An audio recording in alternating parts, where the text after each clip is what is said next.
Nous avons vu son étoile et nous sommes venus pour l'adorer afin d'être dans l'esprit de la prédication. Donc nous allons parler sur nous avons vu son étoile et nous sommes venus pour l'adorer. Et le sous-titre c'est prosterner, adorer et présenter ses dons. Et je vais beaucoup lire. C'est juste comme un exposé. Je préfère vous donner beaucoup de citations de Frère Branham parce que nous devons connaître la vraie signification. Parce que si vous demandez aux gens ou à quelqu'un, Noël c'est quoi? Il dira non, c'est une fête catholique. Oui. On prend toujours un extrême. C'est une fête catholique.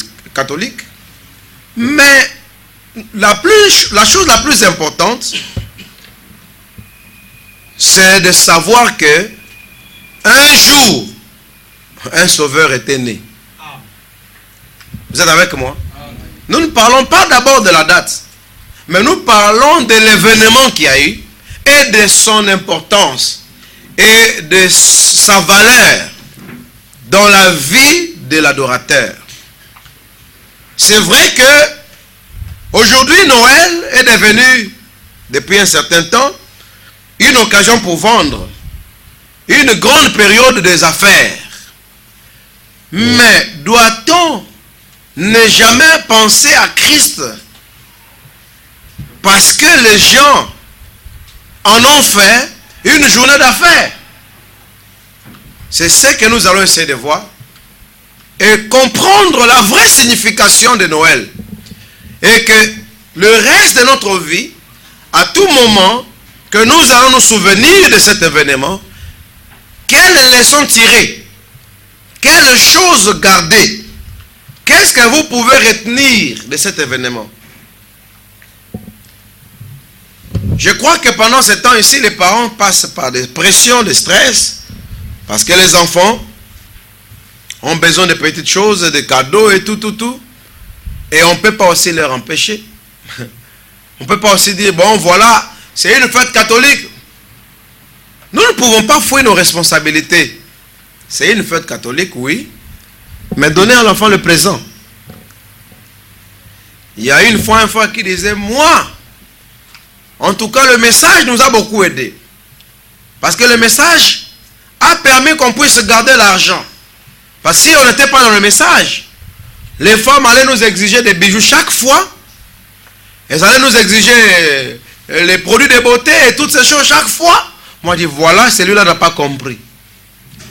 Comment est-ce que toi, tu apprécies les messages parce que ça te permet d'économiser l'argent? Alors, vous voyez, donc, si ces choses n'étaient pas contraires à la parole, toi, tu n'allais pas acheter à ta femme. Vous voyez ça? Il y a des gens, ils prennent les Écritures, mais pour se servir eux. D'ailleurs, c'est une fête païenne. C'est juste une manière de dire à l'enfant que je n'ai pas l'argent pour t'acheter un petit jouet. Même de 50 rand ou de 20 rand. Vous voyez? Dis-lui que les temps sont durs, par exemple, n'est-ce pas? Il ne faut pas te cacher derrière un prétexte de la parole. Et dire à l'enfant qui est petit, qui ne peut pas encore comprendre, écoute, je ne veux rien t'acheter parce que c'est une fête de Satan. Non, donne à l'enfant d'abord, n'est-ce pas ça? Est-ce que vous êtes avec moi? Mais enseigne à l'enfant. Voilà pourquoi ce jour de 25 décembre, d'habitude, nous organisons une journée des enfants et on leur amène des cadeaux. Mais j'avais voulu que cette année, on n'aille pas ça.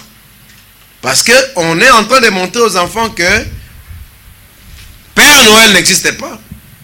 Mais nous continuons, nous leur donnons des cadeaux, mais on a gardé le même jour. Alors ça risque de ne pas les éloigner du contexte mondain de Noël. Amen.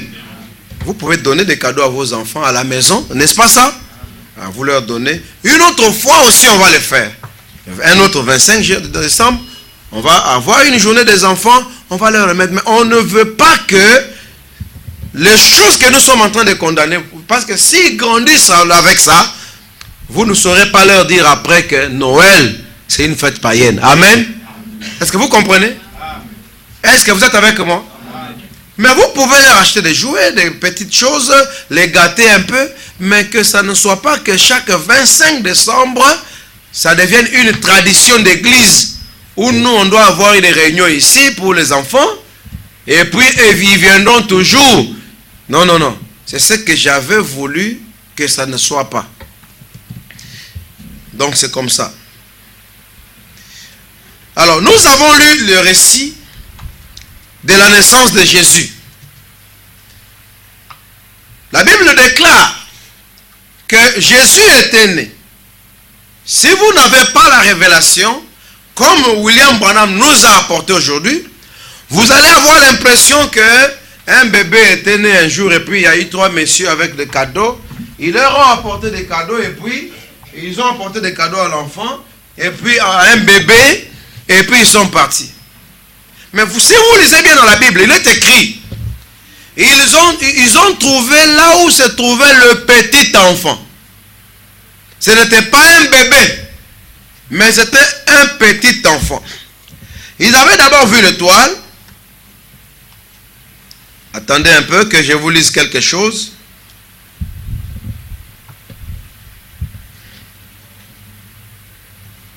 Et ils ont trouvé l'étoile, ils étaient dans la joie.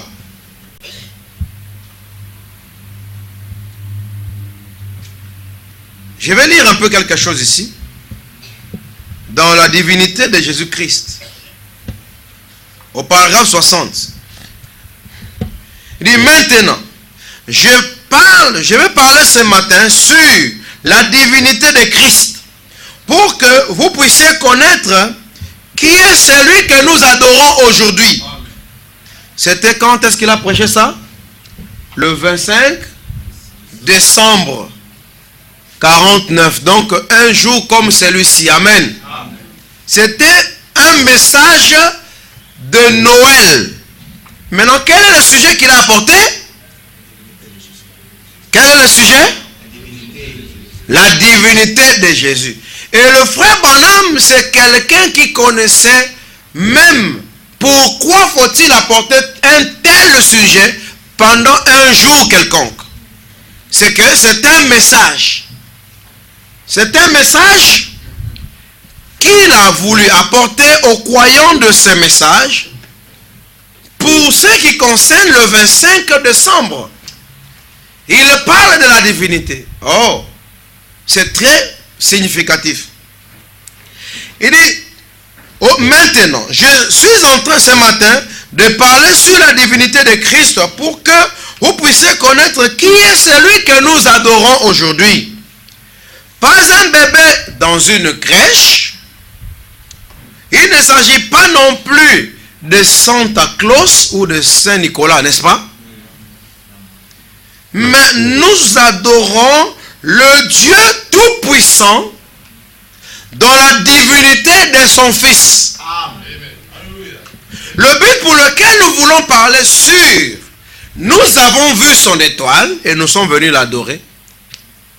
Et regardez même cette prédication, le 16 décembre, vous êtes avec moi? 63, c'est le message toujours de Noël. Le cadeau emmailloté de Dieu. Les dons de Dieu trouvent toujours leur place.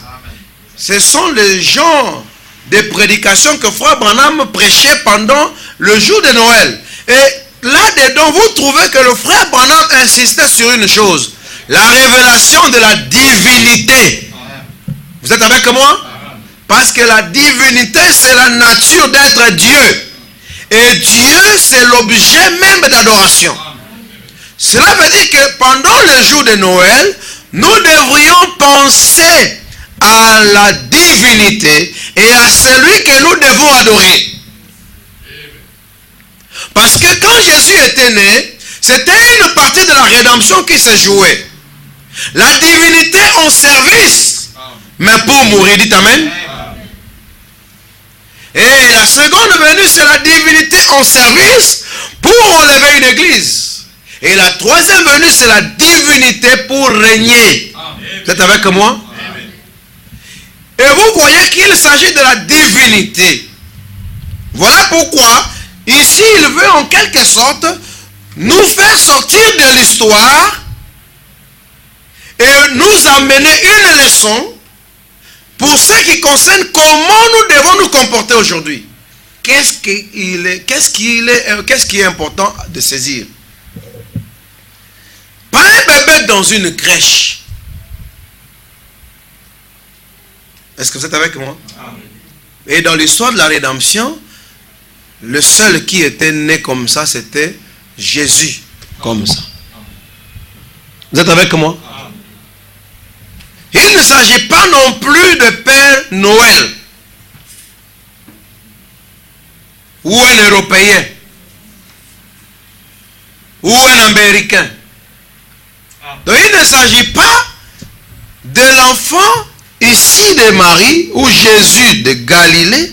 Il ne s'agit pas non plus de William Branham. Amen. Amen. Cela veut dire que vous n'adorez pas un homme. Amen. Nous adorons la divinité. Dites Amen. Amen. Le Dieu Tout-Puissant dans la divinité de son Fils. Parce que Jésus avait révélé la divinité, n'est-ce pas? La divinité telle que Jésus est venu la démontrer. Parce que Jésus avait révélé le nom du Père. Il dit que je suis venu au nom de mon Père, mais vous ne m'avez pas reçu. Tout véritable fils vient au nom de son Père. Donc Jésus, c'était le nom du Père. Vous êtes avec moi? Et le Père a donné son nom à son Fils. Voilà la seule chose que Jésus a amené dans l'adoration. C'est le nom. Amen. Est-ce que vous êtes avec moi? Amen. Oh non, parce qu'il est né virginalement. La naissance virginale n'a rien à voir avec l'adoration. La naissance virginale est liée à la rédemption, au pardon des péchés. Parce que la loi de la rédemption exigeait un proche parent. Amen. Qu'il soit digne, riche, un homme capable. Voilà pourquoi Jésus devait naître virginalement. Ça ne fait pas de ce corps un adorable. Mais ce corps, en lui, il y avait le sang de Dieu qui était nécessaire pour le pardon des péchés. Mais il a révélé le nom auquel adorer. Voilà le but de la divinité en service pour mourir.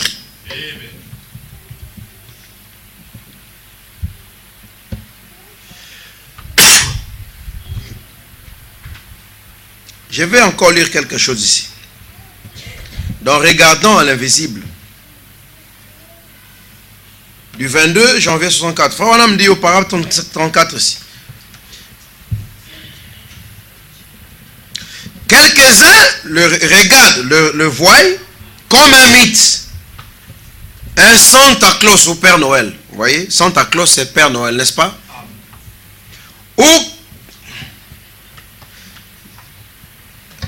Or, quelques-uns d'entre eux le regardent comme une affaire historique, un acte historique de quelque sorte, que Dieu avait fait il y a plusieurs années.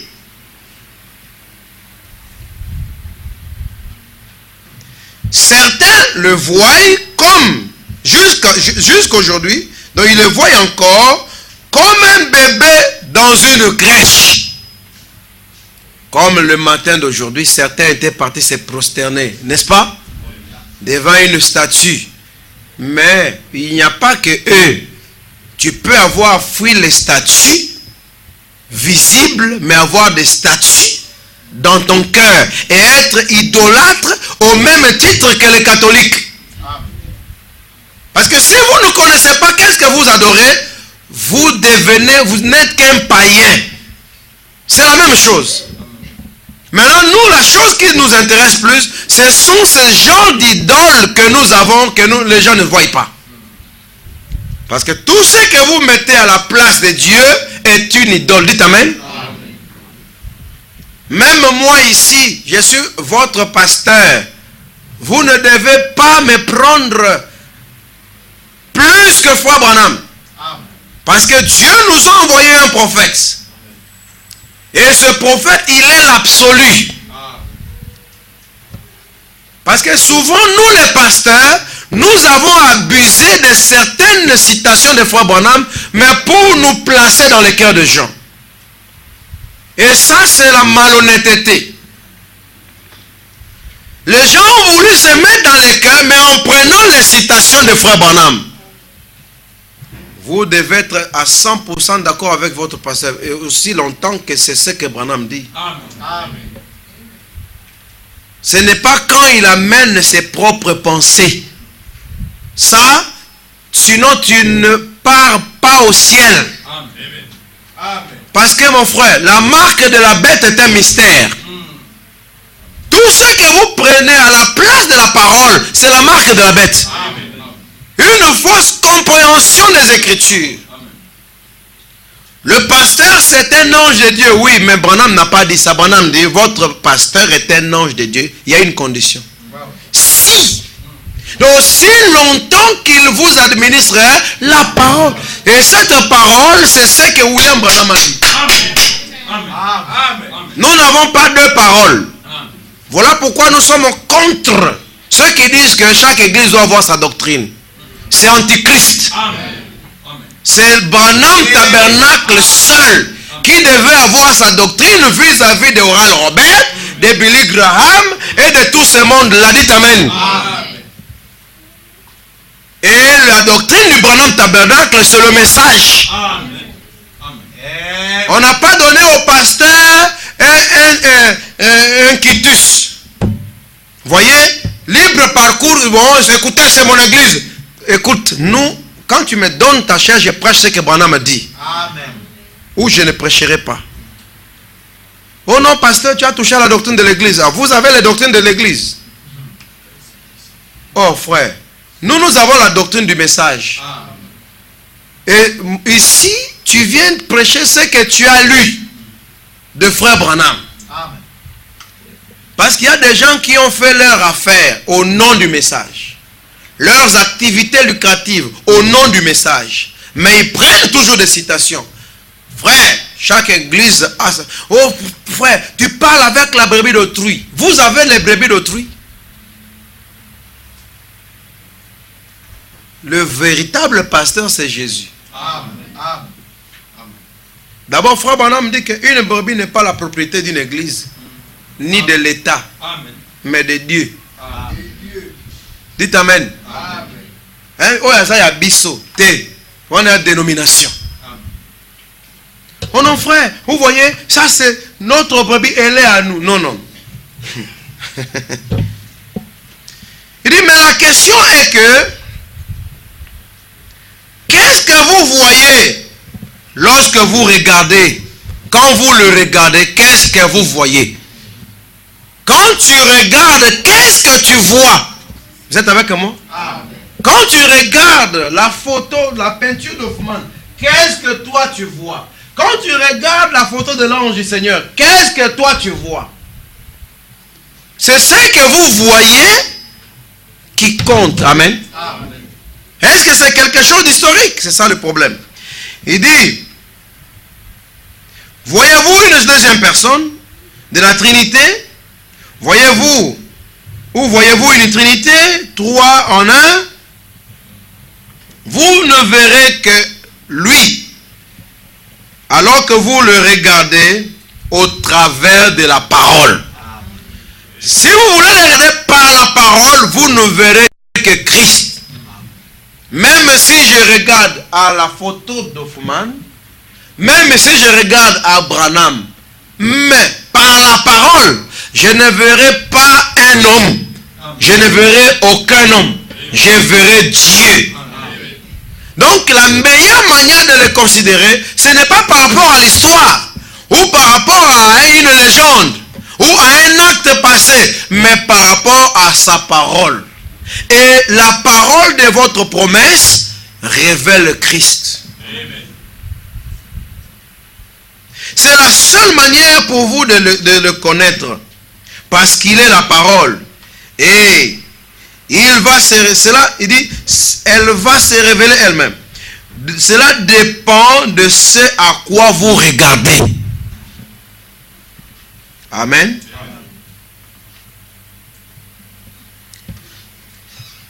Laissez-moi lire encore ça avant de parler sur les mages. Ça, c'est juste pour vous mettre dans l'ambiance. Parce qu'il s'agit de l'adoration. Frère Branham me dit, dans l'Éden de Satan, le diable est adoré par des milliards, des millions de personnes. Mais ils ne le savent pas. Le diable. Il y a des gens qui sont satanistes déclarés, annoncés. C'est-à-dire que moi, il dit que moi je suis sataniste. Vous le voyez, il va percer le nez, hein, n'est-ce pas? Il va percer ici, et il va percer, il va mettre le noir sur les cheveux, il va s'habiller de manière drôle sous forme de l'art gothique. Vous le voyez en noir, noir, noir, noir. Et puis ils ont mis les S avec la croix au milieu. Ils ont mis l'étoile de David, ils ont mis des bougies. Eux, ce sont des satanistes déclarés. Mais il y a aussi des satanistes non déclarés. C'est-à-dire qu'il ne sait pas qu'il adore Satan. Donc il adore Satan, mais sans le savoir, inconsciemment. Si vous n'avez pas la révélation de la divinité, aussi longtemps que la révélation que nous avons n'est pas celle de William Branham au sujet de la divinité, nous ne sommes que des idolâtres. Amen. Et il dit, je n'adore pas un juif. Pourquoi la petite Bethléem 127? Quand j'adore Dieu, il dit, j'adore Dieu quand j'adore Jésus-Christ. Je n'adore pas une certaine fiction ou une certaine chose historique.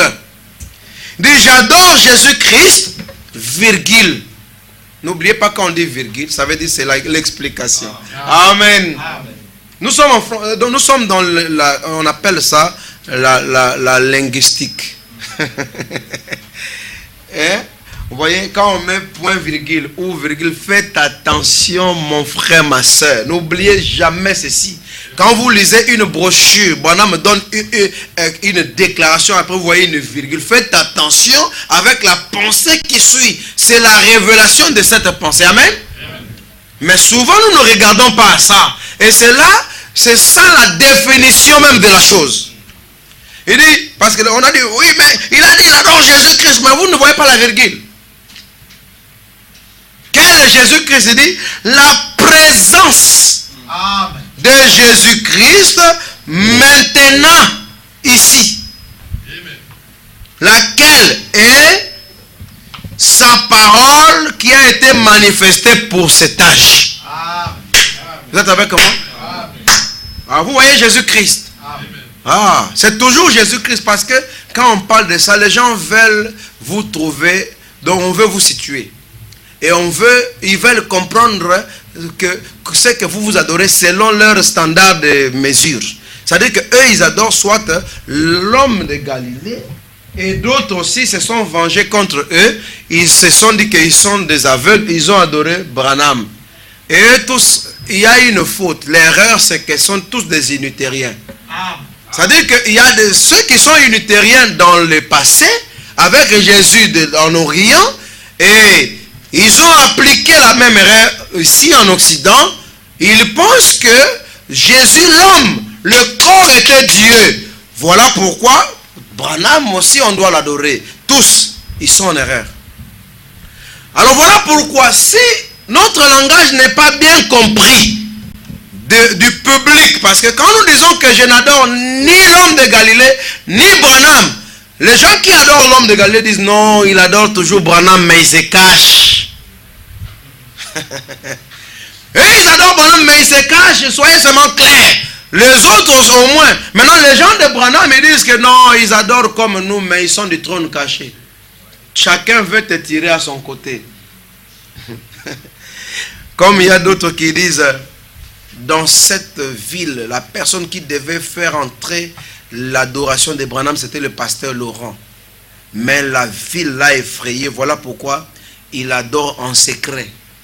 Je me demande si je dois... Écoutez, quand quelqu'un vous dit que il prend le chanvre en secret. Il faut lui demander ce secret. Toi aussi, tu fais partie. N'est-ce pas ça? Oui.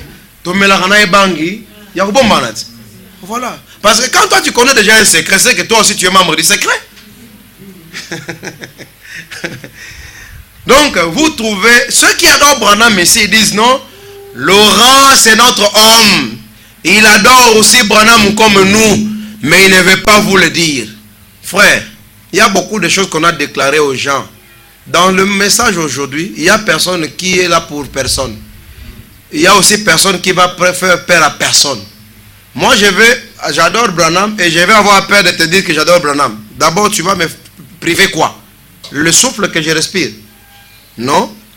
Les choses que nous avons crues, nous les avons déclarées publiquement. Et puis nous savons que les gens ne croient pas à ça, non? Pourquoi je vais m'empêcher de dire que j'adore Branham si je l'adorais vraiment? Vous voyez? Parce qu'ils veulent. Il y a des gens qui adorent Jésus et d'autres adorent Branham. Et ce sont les deux tendances que nous avons dans le message. Les deux grands extrêmes. Maintenant, s'ils ne te trouvent pas dans l'un ou dans l'autre, alors tu deviens un homme compliqué. Ils veulent embrouiller le message. Frère, le message est simple. Qui t'a dit le message est simple? Si le message ici était simple, tout ce monde allait remplir l'église. On n'aurait même pas de bouddhistes, n'est-ce pas? On n'aurait pas de témoins de Jéhovah. Tous allaient croire le message. Le message n'est pas simple, mon frère. Le message est difficile. Mais Dieu a donné la capacité de comprendre aux élus. Vous êtes avec moi? Il a rendu ça facile pour eux. Mon frère, le message ce n'est pas facile. Les gens sont sortis de l'arche de Noé, pourquoi? Parce que c'était difficile. Ils ont d'abord cru, ils sont venus nombreux. Et puis, ils ont commencé à bâtir l'arche pendant 120 ans. Mon frère, quel investissement de 120 ans, tu n'as pas tiré même un profit. Mais tu vas give up. Mais d'autres sont restés devant l'arche, bon, on va entrer. Non, ça, on s'est trompé. Ils sont sortis. Et la Bible dit qu'il arriva du temps de Sodome, de Noé, arrivera de même. Le message n'est pas facile. Pourquoi il y a des gens qui viennent, ils écoutent, après ils ne peuvent pas rester? Ce n'est pas facile. Ce n'est pas parce que nous avons cru à ça que vous direz que c'est facile. Le message n'est pas facile. Voilà pourquoi les enfants de Frère Branham étaient très choqués quand ils sont partis chez nous. Je m'excuse. Ils ont trouvé des foules et des foules, des foules. Mon frère, moi je ne pense pas que ce message doit avoir beaucoup de gens. Parce que l'homme qui avait le plus grand don dans ce temps ici, c'est William Branham.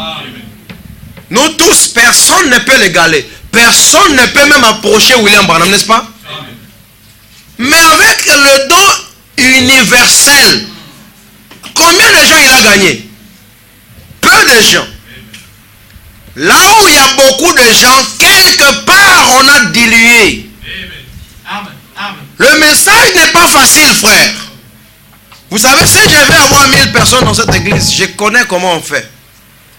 Il faut simplement commencer à enlever des choses. Dites seulement que bon, tous nous sommes des chrétiens.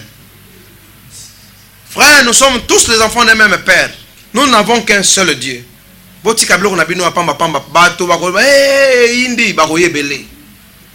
Mais prépare, au lieu à 10 mais bongi ça peut moutou passe na ba gastrite. Parce que quand ces gens-là viennent, ils viennent avec trop de problèmes. Voyez? Le message n'est pas facile. Avant que je ne puisse vous montrer pourquoi nous lisons, nous étudions ceci. Frère Branham me dit que les mages étaient en train de suivre une prophétie. C'était la prophétie de Balaam. Dans la prédication, il y a un homme qui peut allumer la lumière, que nous avons là-bas, au paragraphe 92, il dit: ainsi nous trouvons que Balaam, le prophète, là-bas dans Nombre, chapitre 24, verset 17, Balaam était une espèce de magicien, de mage lui-même. Il était un prophète véritablement. Et il prophétisa ici, et il a dit que une étoile, un astre se leverait de Jacob. Amen. Je vous ai expliqué que dans le terme mage, ou magicien. Bon, aujourd'hui, magicien, c'est dangereux. C'est-à-dire que c'est quelqu'un qui fait les abracadabra, abracadabra, et puis les bonbons sortent, n'est-ce pas? Et puis il prend les mouchoirs, et puis ça devient le pigeon. Voilà un magicien, selon le sens simple du terme. Quand on voit quelqu'un, mais écoutez, magicien veut dire sage. Amen.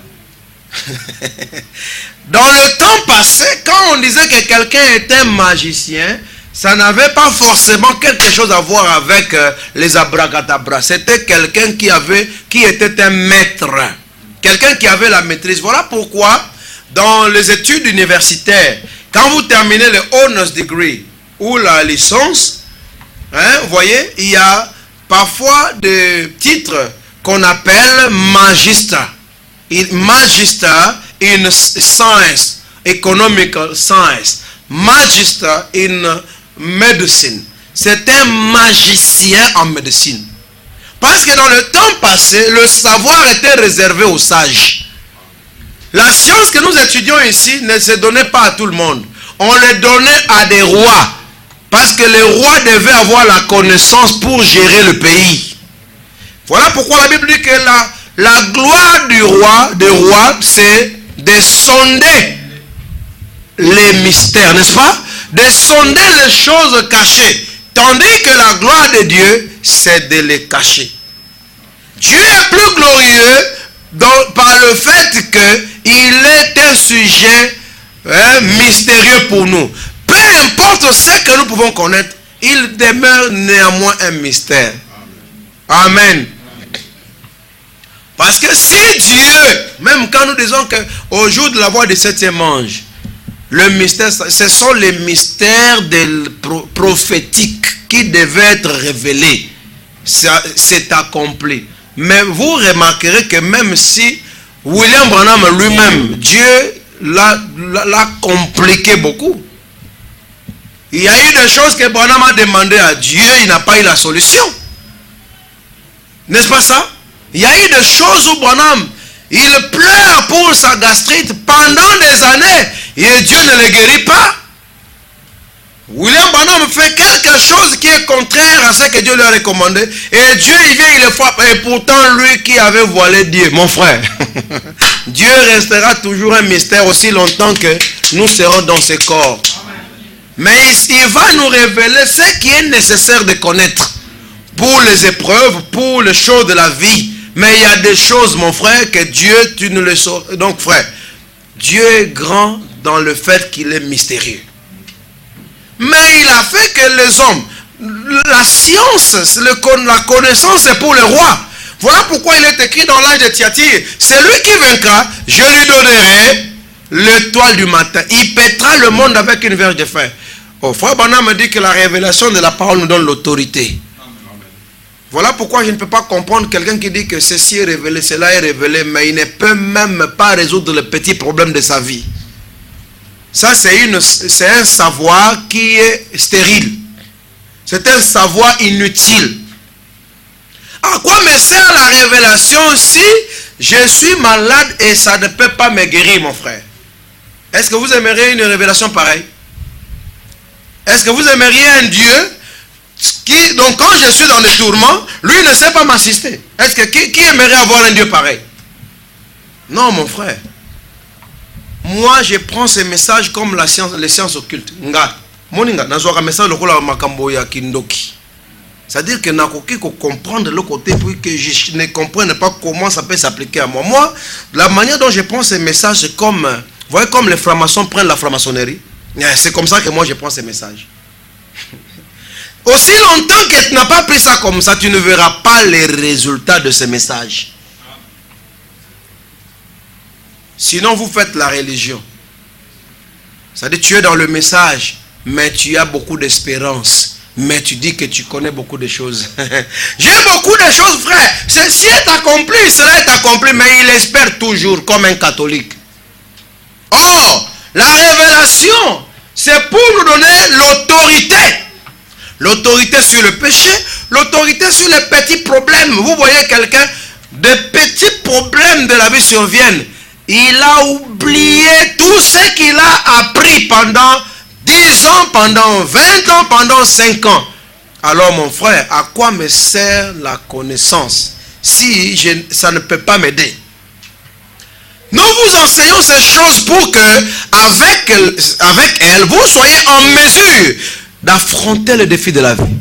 Si tu ne sais pas pourquoi la parole a été donnée, tu perds ton temps en venant ici. Tu n'es qu'un religieux. Tu viendras ici le jour de Noël, tu viendras le 31 décembre, tu viendras chaque dimanche, mais tu seras toujours un malheureux. La parole, Frère Branham me dit que nous venons à l'église pour apprendre à connaître Dieu. Maintenant, avec cette connaissance, que je sois en mesure de résoudre mes petits problèmes de la vie. Vous savez, Frère Branham a prêché pourquoi les hommes sont si ballottés. Quand quelqu'un dit qu'il est né de nouveau, attendez quand beaucoup de problèmes lui arrivent. Vous verrez que le véritable Saint-Esprit, premièrement, te donnera la maîtrise. Deuxièmement, te donnera une conduite particulière et qui amène à des solutions. Amen. Sans dégâts. Vous voyez que, tel problème, ceci est résolu. Le danger est écarté, le danger, et puis ça passe, ça devient une épreuve qu'on reconjugue dans le passé. Mais quand vous voyez quelqu'un, il est devant des problèmes, et vous voyez qu'il ne sait pas appliquer son savoir, mon frère, ce savoir-là n'est qu'à la tête. Je ne peux pas continuer à rester dans le message si ce message n'est pas capable de résoudre mes petits problèmes de la vie, mon frère. Si ce message ne me garde que dans le statu quo, je ne change pas. Je suis qu'un plaintif. Alors pourquoi Dieu était venu? Alors qu'on nous a dit que vous sauterez comme le veau d'une étable. Amen. Quand vous avez la révélation de la parole, c'est vrai. Souffrir, c'est pas grave. Mais la solution, parce qu'il faut que vous passiez par des temps durs. Mais le problème, c'est que la manière de résoudre le problème définira si vous avez Dieu ou si vous n'avez pas Dieu. C'est très simple. Parce que les tests qui nous viennent, les problèmes là, ne sont que des tests pour montrer comment, si la parole est assise dans nos vies. Est-ce que vous comprenez ça? Quand le problème arrive à l'église, par exemple, si vous avez la parole, c'est pour vous aider à comment le résoudre sans dégâts. Et frère, parfois on n'a pas besoin de faire des tours, des réunions, des choses. Si tout le monde connaissait la parole. Je peux donner un exemple. Frère Branham a tout dit, mon frère. Un frère, il vient, il devient très important et il veut détruire l'église. C'est très facile. C'est très facile. Frère Branham en a parlé. Même Branham Tabernacle, il y a eu des gens. Frère Branham, j'ai lu une fois. Il parlait d'un couple là qui avait choqué le cœur de Frère Branham. Ce couple voulait détruire l'église. Et ils ont dit, ils sont devenus très importants. Je ne sais pas quelle fonction que l'homme occupait à l'église. Alors, il a commencé à dire que Branham était sorcier. Frère, Babenga Branham Ndoki. Bon, c'est normal, n'est-ce pas ça? N'est-ce pas ça, non? Mais c'est normal. Oui, Jésus Babenga Ndoki. Branham, mon frère, quelqu'un dit que c'est un sorcier, il guérit avec la magie et tout. D'ailleurs, l'église là-bas se détruit et ça deviendra un entrepôt et tout. Frère Branham a dit, bon, je suis allé, j'ai amené ça devant le Seigneur et j'ai dit, Seigneur, ce travail ici, cette œuvre va commencer dans le sacrifice, personne ne peut le détruire. Et Branham nous donne d'ailleurs des conseils, il dit que si vous voyez un homme pareil, il dit, devenez un. C'est simple, n'est-ce pas? Vous devenez seulement un. Vous tous et vous et les pasteurs devenez seulement un. Il vient, il dit non, frère, arrêtez. Il vient, il commence, non, frère, laisse, sœur, laisse. Il vient, il dit non, frère, sœur, laisse. Vous devenez un. Même s'il y a des choses à arranger d'abord, amen. Oui, mais nous ne lui donnons pas l'occasion que lui profite de ça pour nous diviser. Vous devenez d'abord un, vous tous, et vous vous élevez comme un seul homme, et vous verrez que cette personne, pendant dit, soit il deviendra l'un d'entre vous, ou il va commencer une église quelque part, et il va aller dans son lieu. C'est très simple. Tout ça c'est quoi? C'est la maturité de la parole. Quand je suis à la maison, j'ai des problèmes avec la femme, c'est la parole que j'ai qui va déterminer comment régler ces problèmes. N'est-ce pas ça? Deux frères ont un litige ou deux sœurs, un litige de commerce. On verra si vous avez la parole. Souvent nous faillissons. C'est la preuve que nous n'avons pas pris la parole. Il était un prophète, Balaam. Maintenant regardez, avant d'entrer dans la vraie signification de Noël. En lisant dans tous les livres qui relatent cette histoire, les livres anciens, les brochures nous ont parlé avec la Bible. D'abord, la Bible dit que les sages, les mages sont venus. Frère Bonham dit que la Bible n'a pas dit 3 hommes. Mais Bonham dit, je suis allé en Inde, j'ai vu que les gens marchaient à 3. Et voilà, on peut comprendre que ce soit 3. Il dit, ce sont les traditions chrétiennes qui nous ont dit que, frère Alain, que Alain Boluka, que ils étaient à 3. Mais Bonham dit que la Bible n'en parle pas. Il dit, mais je peux comprendre parce qu'en Orient, les gens ne se promenaient pas seuls. Il dit, ils marchaient à 3, ils allaient dire, alors, maintenant, je suis allé dans certains de ces livres traditionnels de christianisme et tout, on a même montré le nom de ces personnes. Quand on dit mages, c'était des rois, des sages. Un était en provenance de la Perse et son nom était Melchior. L'autre était en provenance de l'Inde et son nom était Gaspard qui provient du mot Jasper.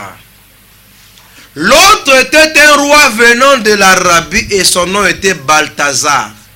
Donc c'était 3 rois. Et Bonham quelque part dit que ils avaient été ils étaient dans les études de l'astrologie. Ils venaient de terminer leur formation en astrologie parce que c'était des rois. Et les rois devaient maîtriser l'astrologie et la science des étoiles et toutes ces choses. Voilà, c'était des grands sages. Et quand ils ont terminé, chacun était à son lieu. Branham dit qu'ils n'ont pas suivi une étoile. Ils ont suivi 3 étoiles. Chacun suivait son étoile. Vous êtes avec moi? Ils n'avaient pas été dans une même contrée. Chacun venait, mon frère. Si vous voyez l'illustration, c'était un roi avec des délégués. Chaque roi avec des délégués. Juste comme les rois se promenaient avec leur cortège. Et ils ont commencé la marche. La première fois que chacun avait vu l'étoile, ça faisait 2 ans. Ils ont suivi l'étoile pendant 2 ans. Est-ce que vous êtes avec moi? Parce que vous savez quoi? Hérode, lorsqu'il a compris, il a demandé, depuis quand est-ce que vous avez vu l'étoile? Amen. Lorsqu'on lui a dit, il a fait des calculs, il a compris que cet enfant doit avoir 2 ans. Alors il dit, massacre de tous les enfants âgés de 2 ans. Jusqu'à 2 ans. Donc il a ordonné un massacre national jusqu'à l'âge de 2 ans pour s'assurer que son successeur est mort parmi les bébés, les enfants. Parce que l'étoile était apparue il y a 2 ans. Et chacun suivait cette étoile. Maintenant, ils venaient comme des rois, mon frère. Quand les rois là se promènent, vous voyez même la monture de leurs chameaux. Bien fait. Voilà pourquoi le roi les a reçus sans audience. Sans demander, sans dire, écoutez, il doit remplir la lettre d'audience. Parce que c'était ses pairs. C'était les gens de son niveau, ses homologues. Voilà pourquoi nous vous disons que Laodicée aveugle, pauvre, nu, mais riche.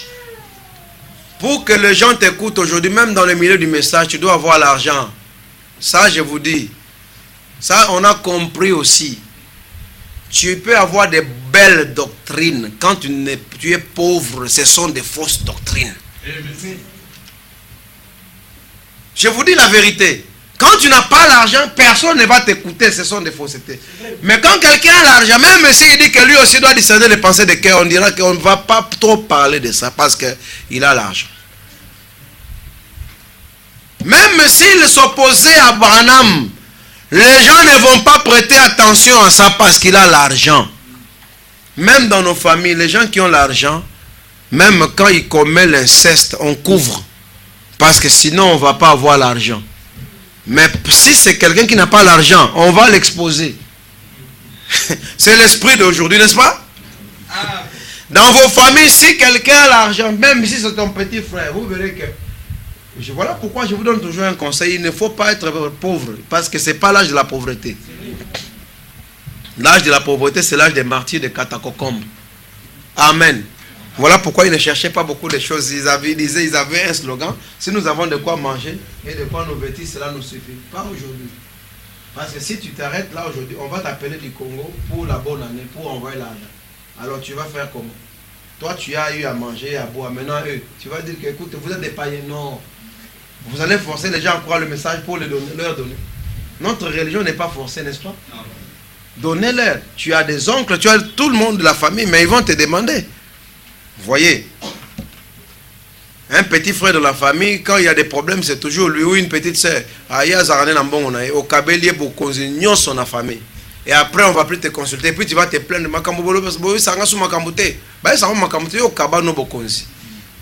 Le pouvoir marche avec l'argent. Amen. Je vous dis, donc ça deviendra que bon, il y a tel problème, on te pose le problème, toi, tu n'as toujours pas de solution. On te pose encore un problème, tu n'as pas de solution. Donc, tu es en train d'envoyer des signaux. Moi ici, ne me posez pas de problème parce que alors c'est ceux qui vont comprendre. Et demain, quand il y aura encore un problème, ils ne vont pas en parler. Et tu vas maintenant commencer à te fâcher. Mais moi, je suis l'aîné, je suis le responsable de la famille. On est responsable. Oh non, moi j'ai beaucoup étudié, hein, licencié. Le petit ici, lui n'a pas étudié, mais il tient la famille. Et tu deviens inutile. Amen. Amen. Aujourd'hui, c'est comme ça. Ah, Jésus le bassou, telelo, mbongo. Moi dans la famille ici, c'est moi qui dois parler. Oui, mais tu dois parler. Bon, maintenant quelqu'un est décédé là-bas. Kundat, on kundat la sagesse. Tozo lukande mbongo. Oh non, voyez, moi je suis le plus aîné, j'ai l'expérience. Oui, mais l'expérience est kundagate. Mbongo kundat. Aujourd'hui, c'est comme ça, mon frère. C'est l'argent. Et puis, j'ai vu ça. J'ai une grande soeur qui est au Gabon. Elle a toujours travaillé à la présidence là-bas du Gabon. Mais il y a eu un temps quand M. Lunda Boulou était nommé Premier ministre, elle était secrétaire particulière.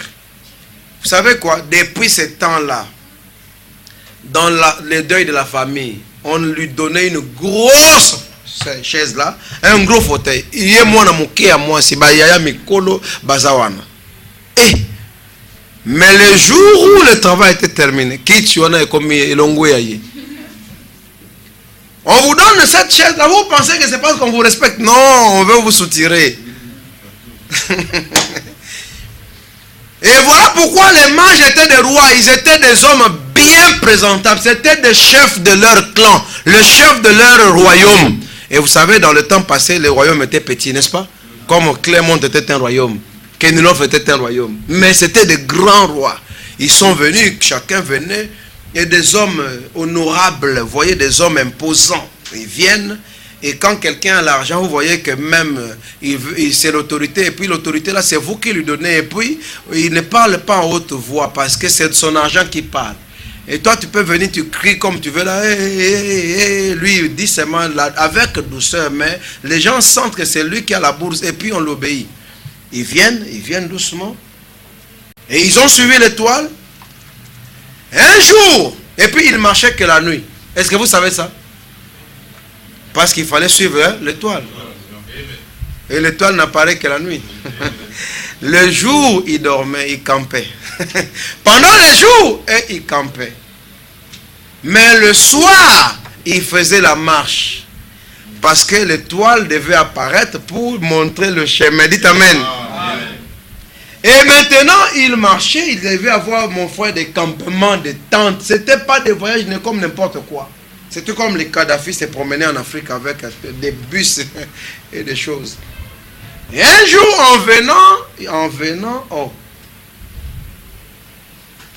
ils ont remarqué que l'étoile a brillé comme une croix. Pourquoi? Parce que c'était la constellation. Et quand le point à partir duquel ils ont remarqué que l'étoile brillait sous forme d'une croix, ils voient aussi un monsieur qui vient avec une délégation, qui sort de comme ça.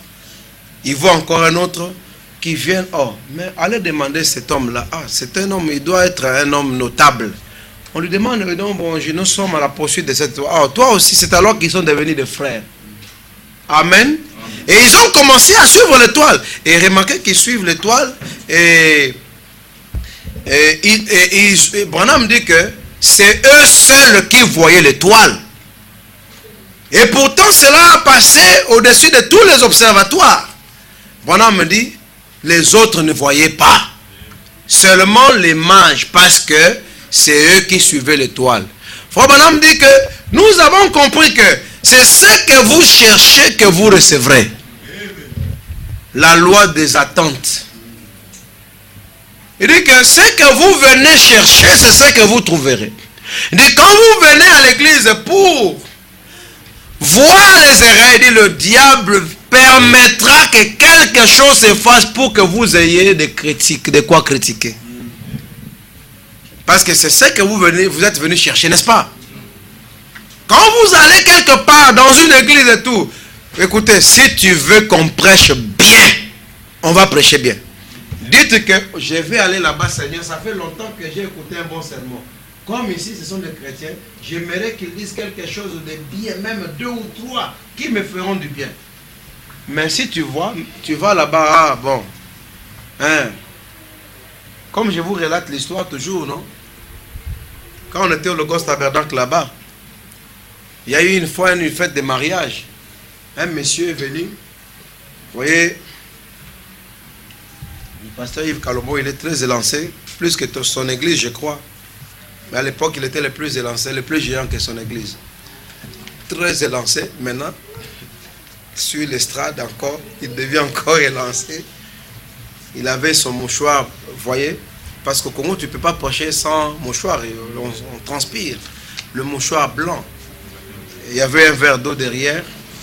Et quand il prêchait, il prêche. Alors nous, on venait, on criait Alléluia, gloire à Dieu, Amen. Alors, parfois, il ne peut pas essuyer nous. Alors, il y avait une fête de mariage. Le gars là est venu suivre quelqu'un de sa famille qui s'était marié. Quand ils sont sortis, il dit, mon frère Nayoka Keba Branami Sebaba magicien na moni na misu.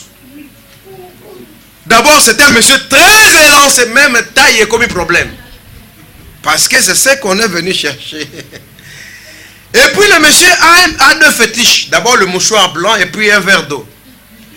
Et puis il a envoûté ses brebis.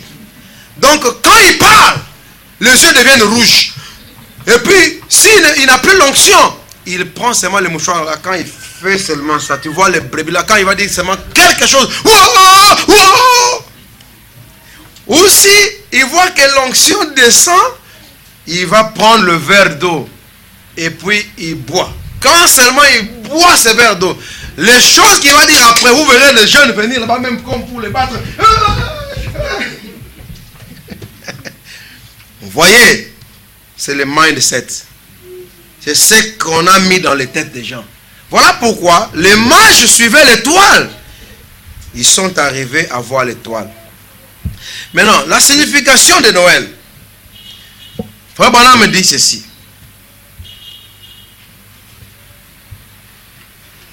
Les dons de Dieu trouvent toujours leur place. Paragraphe tenante, il dit, le monde commercial est entré là-dedans. Eh bien, ils ont fait trop, ils ont fait assez. Donc, ils en ont fait trop de temps. Ils en ont fait trop pendant la période dans la période de Noël, au point que until they can retire the rest, ils peuvent même prendre une retraite pour le reste de l'année. Presque. Il dit, j'ai parlé avec un commerçant l'autre jour. Il a dit, donne-moi 2 semaines, c'est 2 semaines ici. Et if I didn't have to keep my band here, si je ne savais pas entretenir mon groupe ici, said, I'll wait till next week Christmas. Je devrais attendre jusqu'au Noël prochain. Et I could go fishing. Dans l'entretemps, je pourrais aller même faire la pêche parce que donc, il ne va plus vendre bien. C'est-à-dire c'est une période où si tu n'as pas fait l'argent, tu n'auras pas. Il n'y a pas une période où les commerçants se font plus d'argent que cette période ici. Amen. C'est-à-dire les commerçants savent que si en décembre ils n'ont pas vendu, voilà pourquoi janvier c'est terrible. Il ne faut pas trop demander de dettes en janvier. Parce que si tu n'as pas eu beaucoup d'argent, c'est moi ici, c'est terrible, c'est fini. Tu vas attendre longtemps. Voilà pourquoi les Sud-Africains ont compris, quand ils doivent faire les affaires avec toi en décembre, ils doivent se rassurer que tu as sorti l'argent. Mais après, il va te dire que bon, les gens vont aller en congé. Mais pourquoi tu as voulu qu'on commence le deal? Parce qu'il voulait s'assurer que l'argent est entré dans les poches. Il dit, j'irai même faire la pêche ou peu importe que je peux faire jusqu'au Noël prochain. Il a dit, mais j'essaye. Je vais laisser les garçons continuer à aller. Il a dit, just keep them here. Les garder juste ici assez pour essayer de garder mes affaires ouvertes et les garder, it keeps my hands paid off anything. Ça permet que j'ai un peu d'argent en main et puis payer quelque chose. Il dit, je ne fais pas, I don't make nothing till Christmas time comes along. Je ne fais pas assez d'argent jusqu'à ce que la période de Noël arrive. You see, it's become a great commercial thing when it ought to be a worship. Cela devient une grosse affaire d'argent là où ça devrait être une adoration. Vous êtes avec moi? Une adoration. Maintenant, Dieu avait tellement oué Jésus avec la plénitude de la divinité au point qu'il était le don de Dieu au monde. That the wise men are clearly identified. Les hommes, les sages, se sont clairement identifiés. That they offering the gift to him. Ils lui offrent leur don. Show that in their hearts. Montrant que dans leur cœur, ils savaient qui il était. Vous êtes avec moi? Donc d'abord, vous devez retenir que Branham nous montre ici, peu importe ce que les hommes de ce monde ont fait de Noël, mais nous pouvons retenir que c'est un moment d'adoration. Vous êtes avec moi? Ça devait nous servir d'adorer. Maintenant, il dit que les mages se sont identifiés par rapport à leurs dons qu'ils ont amenés. Les présents qu'ils ont amenés ont révélé leur, donc la pensée qu'ils avaient au sujet de qui il était. Dans leur cœur. Il dit, and what he was going to do for them. Et ce qu'il allait faire pour eux. So no wonder, the first thing they did, pas étonnant que la première chose qu'ils aient fait, they fell down. Voyez, la première chose qu'ils ont fait, c'était quoi? Ils se sont prosternés. And worshipped. Et adorèrent. And then presented their gift. Trois choses. La première chose, c'est que ils se sont d'abord prosternés. Ils ont adoré. Et ils ont donné leur présent. Vous voyez, c'est ce qui rend l'adoration complète. L'adoration n'a pas simplement le fait de se prosterner. Ce que vous dites compte. Et ce que vous apportez compte dans l'adoration. Vous êtes avec moi? C'est prosterner. Je vais en arriver aux définitions. Parce que l'adoration, dans l'adoration, il y a se prosterner. Dans l'adoration, il y a des paroles que vous sortez.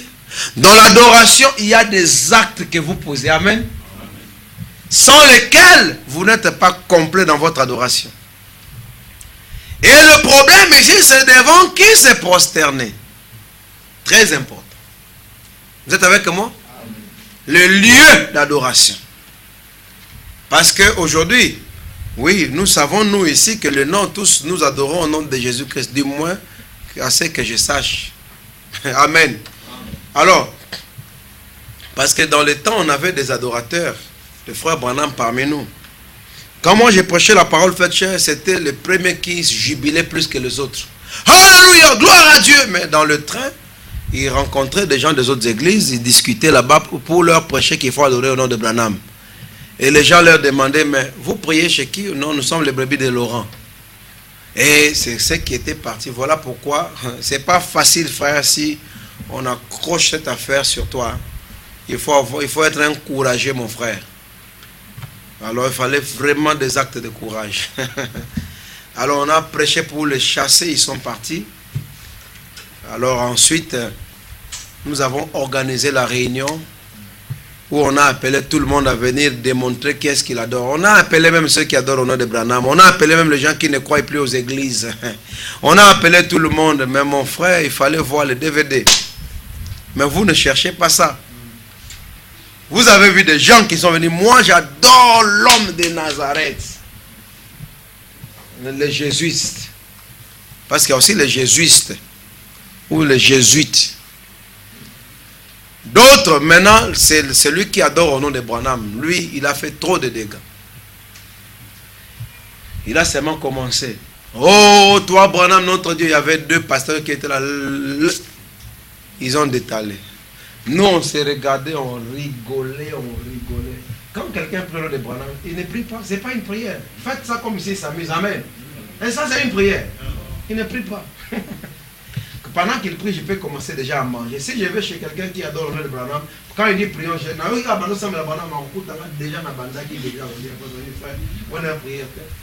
Amen. C'est ta prière, mais ce n'est pas la prière pour moi. Moi, je pensais que tu allais prier, mais tu n'as pas prié. S'il prie au nom de Branham, il faut prier au nom de Jésus. N'est-ce pas ça? Ces gens-là, il ne faut pas les craindre, mon frère. Ce sont des hommes. Ce sont des hommes. Vous voyez les églises, ils craignent les adorateurs de Branham comme si doctrine à ma casse, la doctrine à ma casse, c'est l'adoration à Branham. Vous ne connaissez pas. La doctrine la plus difficile, c'est les gens qui ont tout laissé.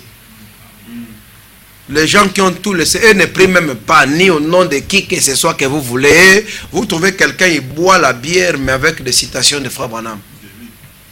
Vous voyez? Avec la citation, eux, quand ils viennent parmi vous, si vous ne connaissez pas la parole, ils vont vous déranger. Mais cette église a connu toutes sortes de doctrines.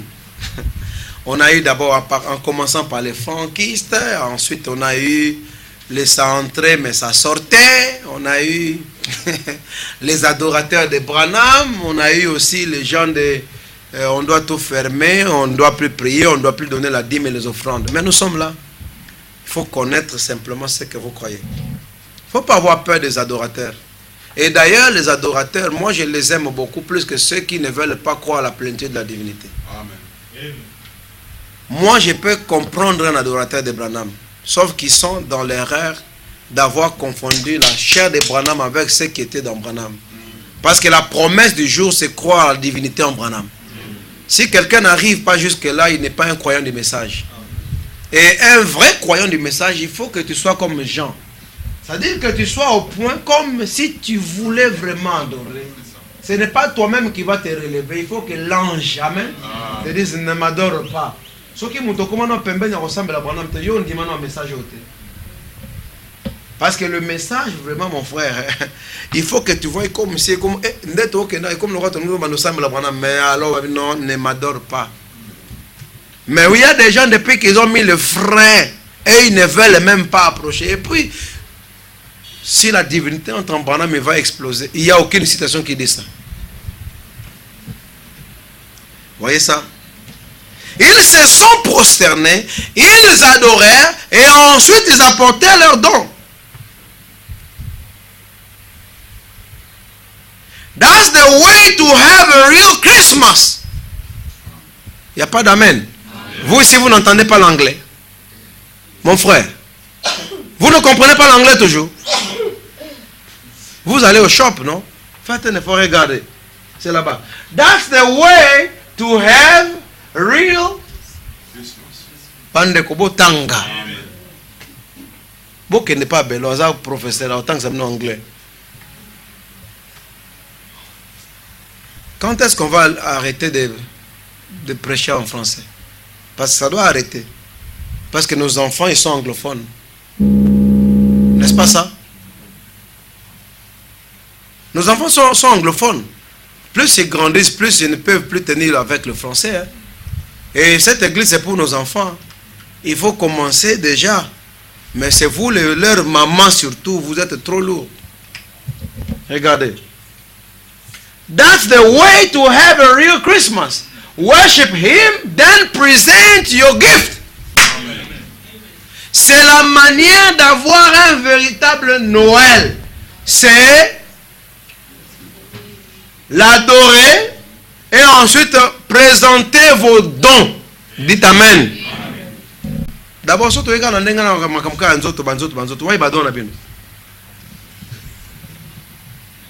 voyez, il y a un vrai colo. Où sont les cadeaux de Noël? Vous, millionnaire et puis multi. Amen.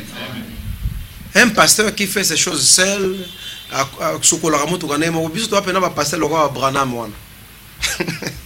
il va nettoyer sa voiture, il va faire enlever, couper les herbes, et puis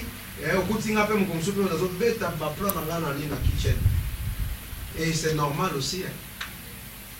Parce que nous, on nous a menti que la soumission, c'est que l'homme ne peut même pas toucher à la cuillère à la cuisine.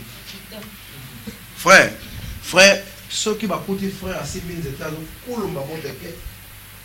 moi c'est à mon élaïe. Ça c'est l'Afrique. Hein? Ce sont nos choses des Africains. Frère, il peut arriver que je vienne comme ça dans ces pays,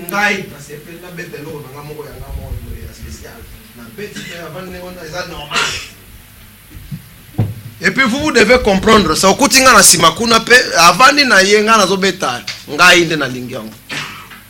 Parce qu'il y a parfois des choses qui sont là, n'est-ce pas? Trop de formules, lui dire fais ça, fais ça, fais ça, ça va donner le mot de tête, n'est-ce pas ça? Je peux tirer ça, je tire ça, je tire ça, mon frère. Surtout ce que j'aime beaucoup, c'est le spaghetti avec les sausages. Et puis tu prends les cheese, tu mets dans les microwave. Ah, bon, mais quand ouais. Avec Maki, frère, Wana, ça commence déjà à vous tenter avec l'odeur.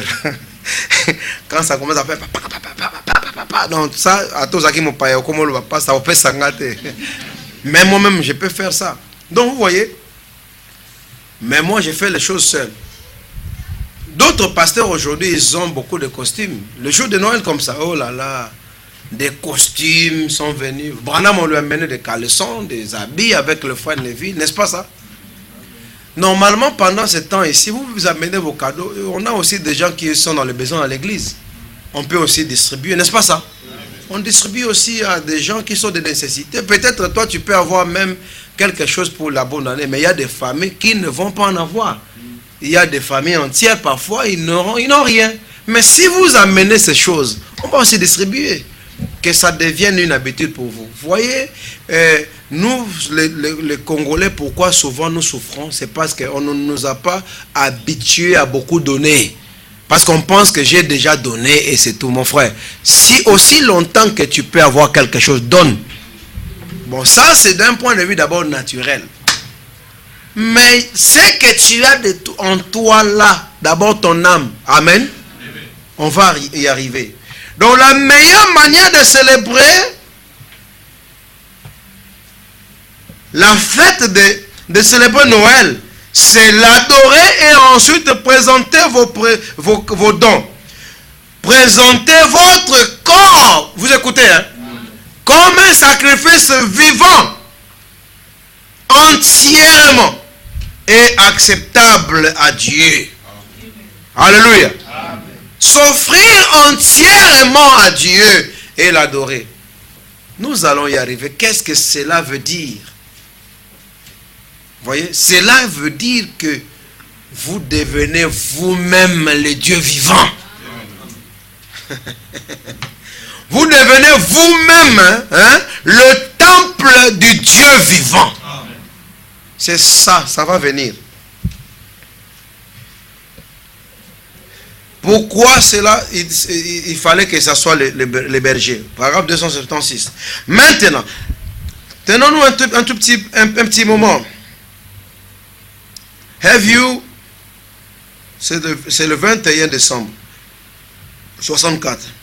Have you someone for the benediction? Avez-vous quelqu'un pour la bénédiction? Worship, il dit, now remember, during Christmas, pendant Noël, worship the Lord Jesus. Amen. Vous êtes avec moi? Amen. Pendant la fête de Noël, adorez le Seigneur Jésus. Worship Him in the power of His resurrection. Cela veut dire quelque chose. L'adorer dans sa puissance de résurrection. Nous savons que Jésus était mort à Jérusalem. Et il fut sorti de sa tombe le 3e jour. Et une pierre s'est enroulée. Et vous savez que cette pierre était le sceau romain. Et ensuite, l'Église catholique a tenu le corps du Seigneur Jésus-Christ dans la tombe pendant 2000 ans. Et au bout de 2000 ans, nous avons vu Jésus-Christ de nouveau ressuscité. Avec le signe du discernement des pensées des cœurs. Amen. Branham appelle ça le signe de sa résurrection. La preuve qu'il est ressuscité. Voilà pourquoi une fois j'ai dit que Branham est la preuve que Jésus est ressuscité. Il y a quelqu'un qui a quitté l'église.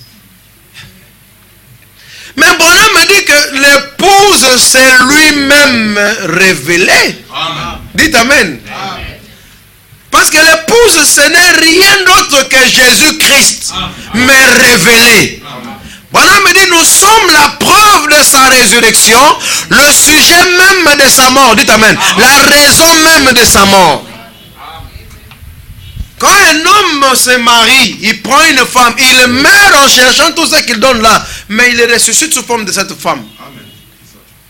Ce que vous obtenez par la souffrance, vous mourrez et vous ressuscitez dans la chose. Vous êtes avec moi? Voilà pourquoi quand vous n'avez pas gagné par le sacrifice, vous ne jouissez pas correctement. Nous avons besoin de choses gratuites. Voilà pourquoi nous ne sommes pas bénis. Nous voulons des brochures gratuites. Nous voulons tout gratuit. Mais il y a quelqu'un qui va payer le papier. Lui sera béni. Nous voulons aller en Europe vivre dans des maisons gratuites. Mais il y a quelqu'un qui paye pour ça. On lui prélève les taxes. Regardez, lui te nourrit. Amen. Mais il sera béni. Et il va payer la dîme dans son église. Il va payer les taxes. Mais toi, tu vas seulement vivre et puis tu ne seras pas béni. Et puis les gens veulent aller là-bas pour ndako les anda ko fele tezanda ko bakata kabaninga mbongo pour yo bafute londaku. Mon frère, nous on veut choisir le camp de ceux qui reçoivent des maisons gratuites ou de ceux qui doivent donner des maisons gratuites.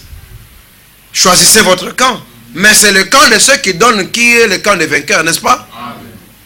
C'est ça mon frère.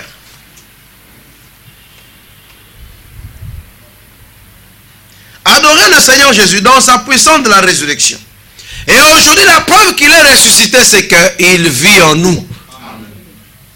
Adorer le Seigneur Jésus-Christ dans sa puissance de la résurrection, c'est l'adorer, mais dans son véritable lieu, là où il vit actuellement.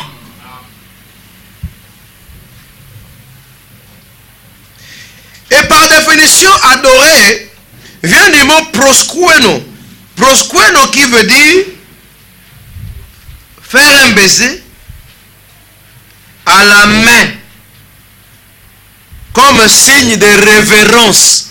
Le vrai, d'abord, le sens primitif d'adorer était prendre la main de quelqu'un et vous baiser la main comme ça, par respect, comme on faisait au roi, jusqu'aujourd'hui d'ailleurs, n'est-ce pas ça? Donc on adorait les rois. Parce que parfois nous pensons que adorer l'inkolbako sambela, ça ce n'est qu'un élément de l'adoration. L'adoration n'a pas qu'à adresser des prières. L'adoration, il y a des actes. Comme j'avais montré dans l'adoration, il y a des reconnaissances. Amen. Vous reconnaissez à celui que vous êtes venu de quelque part, celui-là vous a créé et vous lui devez la reconnaissance. Dans l'adoration, il y a le regret de ses erreurs. Amen. Dans l'adoration, il y a vous méditez sur ses promesses. C'est aussi l'adoration. Dans l'adoration, il y a aussi des supplications. Dans l'adoration, il y a aussi le fait de donner, le fait de faire le bien. C'est aussi adorer. Et vous trouvez les gens, ils pensent qu'adorer, il y a Sambelaka Penza Branham. Il y a Sambelaka Jésus. Les gens ici sont venus parce qu'ils avaient la révélation. Ils ont amené l'encens, de l'or, la divinité, l'encens qui était pour le service et la myrrhe pour son sépulture. Parce qu'il devait mourir. Branham me dit, la divinité en service pour mourir. Branham me dit, parce qu'ils le savaient, ils avaient la révélation de ce que serait cet enfant. Mais Branham nous dit que l'enfant là, Jésus, la divinité n'est venue en lui que dans les eaux de baptême. Même lorsqu'on est venu se prosterner devant l'enfant, on l'a adoré. Ce n'était pas adressé des prières. Amen. Est-ce qu'on a adressé des prières à Jésus? Mais on s'est prosterné par respect. Même le jour où la Bible dit que Jésus marcha sur les eaux, et il est entré dans la barque, il dit que ses disciples l'adorèrent. Ils ont commencé à baiser ses pieds. C'est par révérence. Si vous lisez les histoires des rois, vous verrez que le roi, on se prosterne devant lui. C'est une adoration. C'est un respect. La prière n'est qu'un élément de l'adoration. Vous voyez? Parce qu'adorer, c'est exprimer ses sentiments. N'est-ce pas ça? Les Africains, c'est terrible. Vous trouvez un Français qui dit, oh, j'adore la musique. Et ça veut dire qu'il y a Sambel la musique. Oh non, il y a Sambel la musique. Ça idolâtre tes amours français. Quand je dis que j'adore les haricots, ça ne veut pas dire que j'ai pris les haricots. J'aime les haricots, n'est-ce pas? C'est aimer plus. Oh non, bon. Je t'adore. Ah, vous voyez, c'est un idolâtre. Oh, mais il faut dire à sa femme, je t'adore. Et c'est mauvais. Frère, il dit à sa femme que je t'adore. Il dit à son mari, je t'adore. Tu vois ça, c'est l'idolâtrie. Non. Adorer dans ce sens, c'est aimer tendrement. Dites Amen. Vous voyez? Donc, c'est se prosterner en signe de respect. Et dans l'adoration, il y a beaucoup de choses. Donc, dans la science, on définit ça par beaucoup de choses. Donc, il y a beaucoup d'actes dans l'adoration. Il y a l'intercession, c'est aussi l'adoration. Maintenant, ici, dans un sens certain, au paragraphe 55, on dit, that's what we need today. We got too many. Je vais vous laisser dans 30 minutes. Too many other kind of examples before our young people, such as smoking, drinking, carousing, and so forth. That ought not to be. Il y a beaucoup d'exemples parmi nos jeunes gens aujourd'hui. Vous voyez, tels que fumer, boire, vous voyez, s'étreindre et tout ça. Et chose qui ne devrait pas être. And it's by mothers, so-called. C'est au travers des mères, les soi-disant. Vous voyez? Now, notice, remarquez, in the human body, your makeup, our regular anatomy, that we live in here, is not made to sin. Il dit, regardez, notre anatomie réelle, dans la constitution du corps humain, a été faite pour ne pas pécher. Tel que nous sommes là, l'homme a été fait pour ne jamais pécher. Dites Amen. C'est le péché dans le jardin d'Éden qui ont amené tout ce que nous avons aujourd'hui. Mais l'homme en lui, Dieu ne l'a pas créé dans ses buts. Mais le diable a perverti l'homme pour que l'homme l'adore. Et vous savez comment est-ce que nous adorons le diable?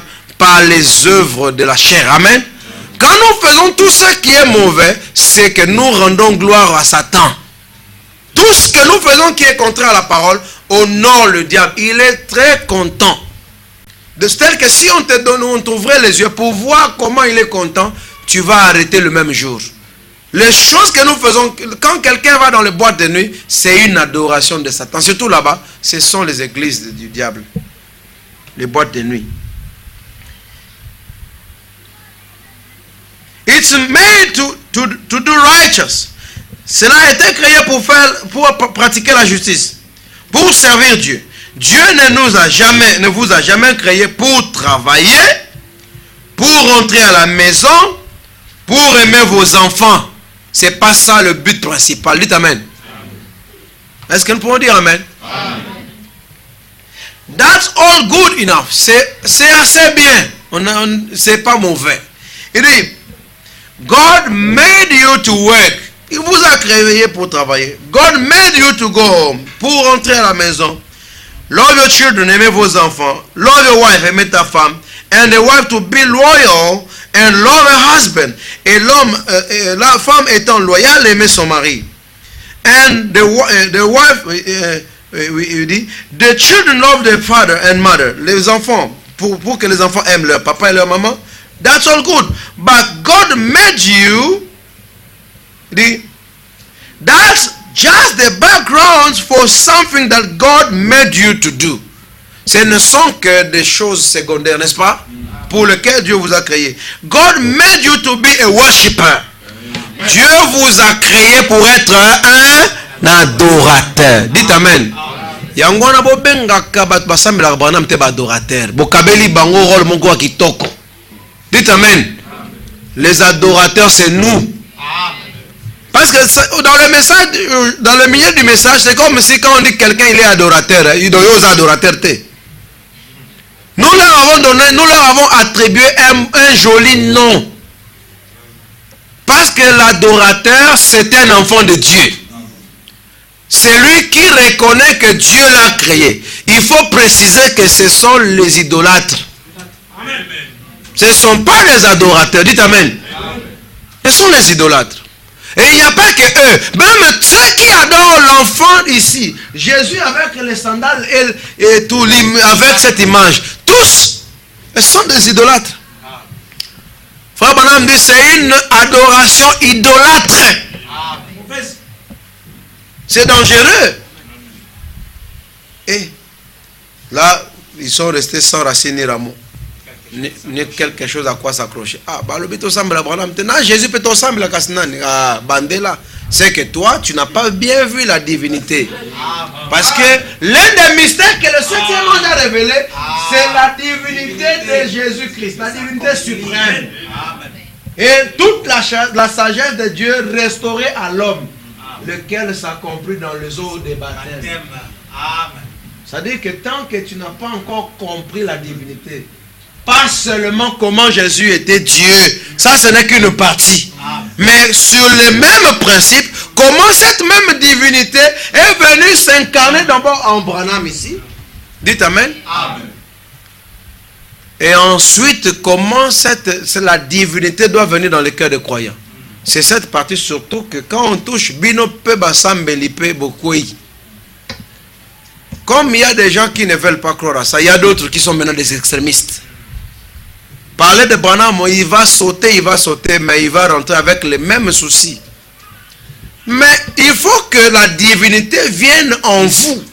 Que vous deveniez la divinité même. On a toujours remarqué, quand je commence à dire, vous voyez, Dieu a visité, aujourd'hui avec un corps de chair. Bah, amen, les gens sont debout, mais quand vous commencez simplement à vous approcher pour montrer que l'homme est fait pour être Dieu, les amens diminuent. Surtout Mujimai. Ils aiment beaucoup. Eux, ils sont assis sur Luc 17:30. Or, ils ne savent pas que Luc 17:30 n'est pas la finalité. Luc 17:30, c'était un message de préparation. Ce n'est pas la finalité, mon frère.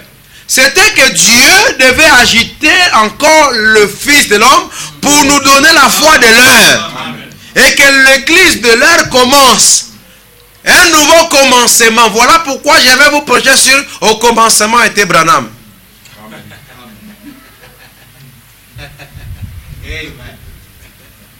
Ah. Au commencement. Quel commencement?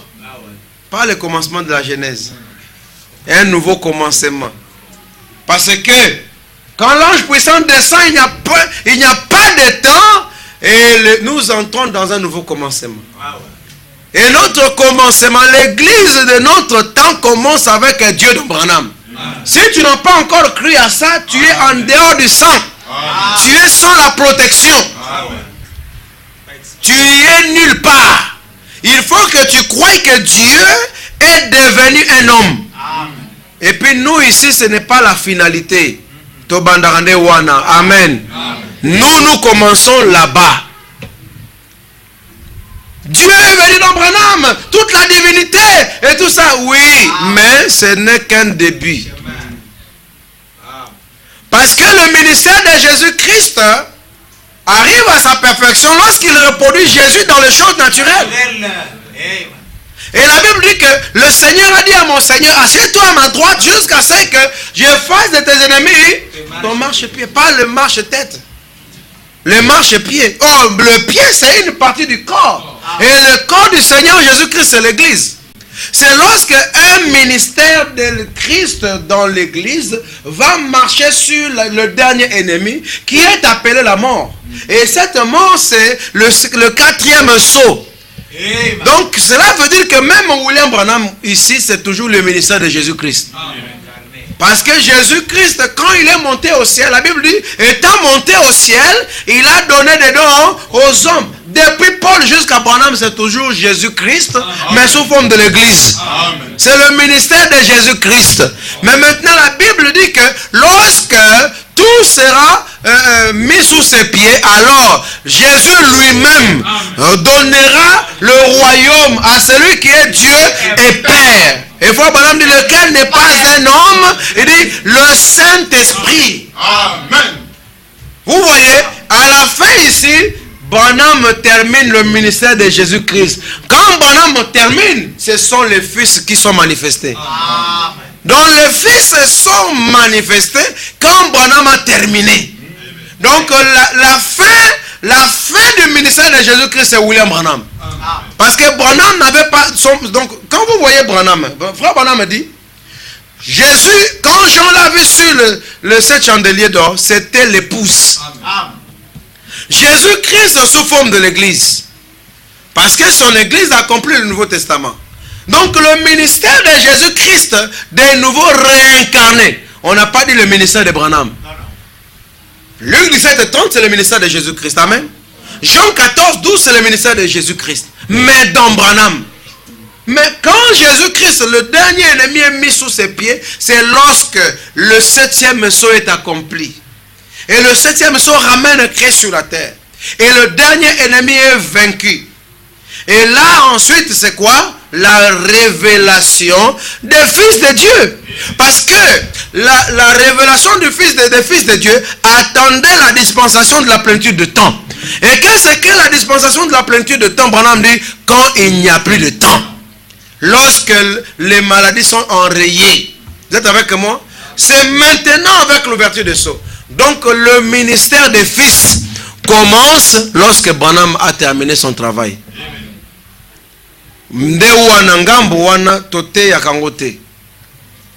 Pendant des années, on a pointé seulement ça. Il y a 3 dessins. Le premier dessin, Jésus. Le deuxième dessin, Dieu dans Branham. Mais le troisième dessin, c'est l'épouse. Mais nous devons prêcher le baptême dans le troisième dessin. Nous devons prêcher la nouvelle naissance dans le troisième dessin. Nous devons prêcher l'adoration dans le troisième dessin. Nous devons prêcher l'église dans le troisième dessin. Comment est-ce que les femmes du troisième dessin se comportent? Comment est-ce qu'on doit se marier dans le troisième dessin? Et là, nous saurons que nous sommes dans le troisième dessin.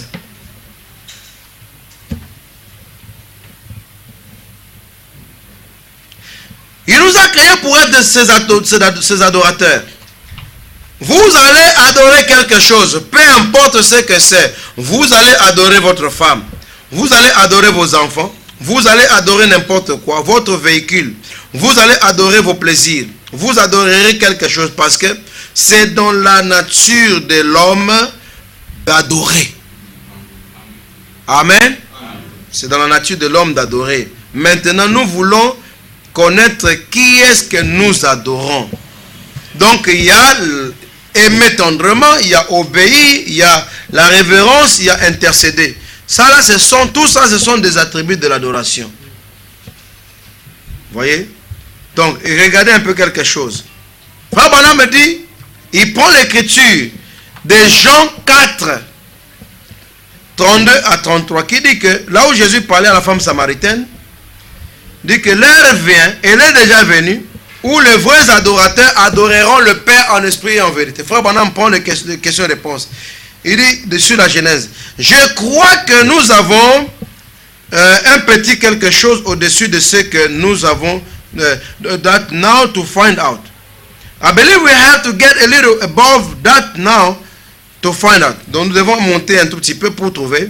Find out what I want you to see here. C'est que j'aimerais que vous constatiez ici. Maybe not. Maybe I can find it on down here. Peut-être je peux trouver ça ici. And what I want to see, c'est que je vais voir. What say? Verset 23 et 24e.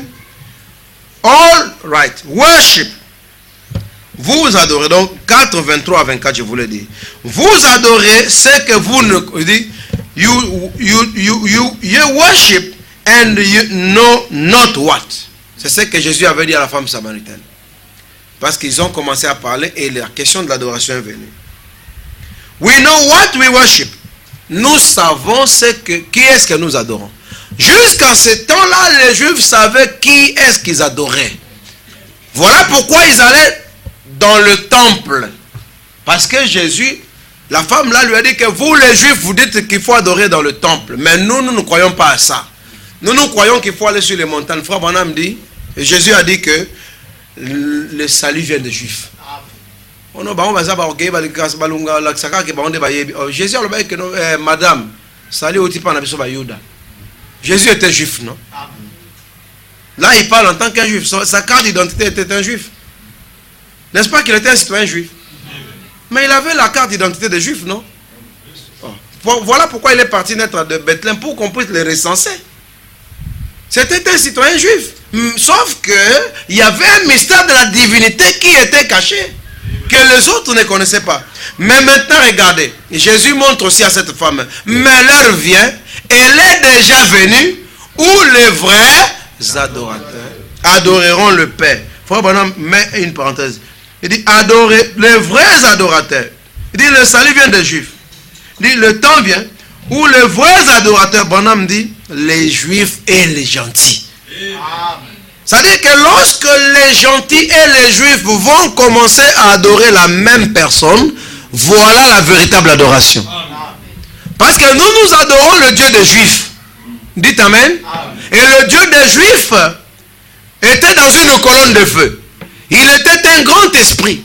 Le Père, Elohim, voilà le Dieu des Juifs.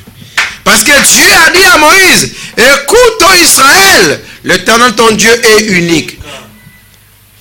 Shema Israël, Elohim ton Yahweh est unique. Tu n'auras pas d'autre Dieu. Donc c'était Elohim. Donc lorsque les gentils comprennent qui est-ce que les Juifs adoraient, voilà la vraie adoration. Un Juif ne peut pas adorer le corps de Jésus, ni Branham. Vous voyez cela? Donc vous voyez que je vais sauter un tout petit peu pour vous épargner la lecture. Israël adorait un Dieu dans un temple.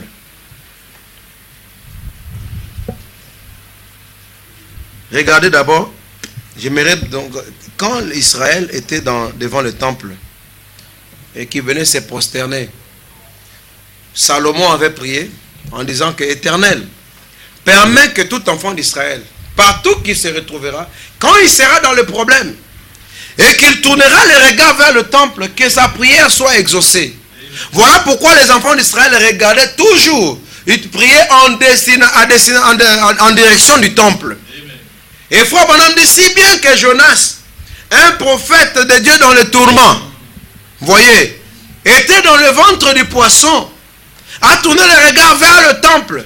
Mais mon frère, dans le ventre du poisson, on ne connaît pas l'est, l'ouest, le nord et le sud. C'est-à-dire que la pensée est revenue à la prière que Salomon avait faite. Il a eu la pensée vers la promesse. la promesse de l'heure, pour comprendre que, oh Seigneur, souviens-toi de la prière de ton serviteur Salomon. Parce que Dieu habite dans ce temple. Toi, Dieu qui habite dans ce temple. Mais les païens, quand ils voyaient Israël à genoux, ils disaient que toi, la Randako. Vous voyez, les gens là dans la maison là. Or, Israël savait que dans la maison là, il y avait Dieu. Amen. Dieu habitait dans un temple. Voilà pourquoi il ne pouvait pas aller loin. Tous devaient construire les maisons juste autour du temple parce que il ne faut pas être loin de Dieu. Mais la Bible dit dans Malachie 3, je vous enverrai mon messager et soudain entrera dans son temple l'éternel Dieu que vous cherchez. Et ce temple, nous comprendrons que c'était Jésus. Parce qu'il a dit, détruisez ce temple et en 3 jours, je le relèverai. Et ils ont compris 3 jours après sa résurrection. Donc Jésus, le jour du baptême, voilà comment est-ce que le temple était dédicacé. Le temple de la dispensation du Fils, amen. Dans la dispensation du Père, c'était une maison de briques. Dans la dispensation du Fils, c'était le corps de Jésus qui était le temple. Dites amen. Voilà pourquoi, lorsque Nathanaël est venu, Jésus lui a dit, oh, voici un Israélite en qui il n'y a pas de fraude. Il a boudé, il a dit, non, où est-ce que toi tu m'as connu? Il a commencé à discerner les pensées des cœurs. Il dit, avant que tu ne viennes ici, tu étais sous le figuier, tu as prié, et tout ça, je t'avais vu. Lorsqu'il a vu la manifestation de la divinité, c'est alors qu'il a dit, oh, je sais que tu es le roi d'Israël. Les gens adorent sans avoir vu la révélation de Dieu. Il s'est prosterné, mais pas devant, parce qu'il n'a pas prié le corps de Jésus. Mais il a compris que le temple est ici. Parce que Jésus était le temple ambulant. Dites amen. Voilà pourquoi devant la piscine de Bethesda, alors que les autres avaient toujours la vieille coutume, comme aujourd'hui. Vous voyez, parce que la coutume aujourd'hui, c'est aller se prosterner devant le corps de Jésus. Ils disent que William Branham allait se prosterner, oui, parce qu'il n'avait pas encore reçu lui-même la chose correcte. Donc il n'avait pas lui-même la révélation correcte. Parce que plus tard, il vient nous montrer que nous adorons une vertu vivante. Amen. Parce que nous mettons ça, quand moi-même, dans une prison, on a un problème, il y a des fois où il y a ta Bible. Il y a ta photo, Amen. Ça veut dire que nous sommes la croix. Quand je mets la croix dans ma voiture, c'est pour me ramener au calvaire. Comme quoi il y a quelqu'un qui était mort pour moi, n'est-ce pas ça? Voilà pourquoi on peut mettre ça, on met ça juste pour avoir une image, mais en fait, hein, la chose qu'il faut regarder, c'est que le Jésus qui avait fait de celui-ci Seigneur est venu dans la chair de William Branham. C'est comme ça qu'il faut voyager avec Dieu. Voyez? Donc William Branham, oh non, Branham avait une photo, mais ce n'était pas toujours ça. Il y a des fois où il n'y avait rien, n'est-ce pas ça? Comment toi tu vas faire? Il y a des fois où Branham, il vous dit que vous venez regarder vers cette photo. Il y a eu un temps, c'est vrai, jusqu'à ce que Branham était venu, quand nous étions encore dans l'âge des églises, la seule représentation, l'image du temple, c'était Jésus de Galilée. Et c'est un ordre. Voilà pourquoi William Branham pouvait mettre la peinture ici d'Hoffman, parce que jusqu'alors, le temple était Jésus, n'est-ce pas ça? Parce qu'il était le deuxième. Mais maintenant, le troisième, c'est l'homme. Et lorsque la divinité vient dans l'homme, mon frère, si tu restes seulement là, quand on parle de Jésus, tout ce qui te vient dans l'esprit, c'est l'homme de Galilée. Vous voyez, alors, tu es dans une vieille adoration.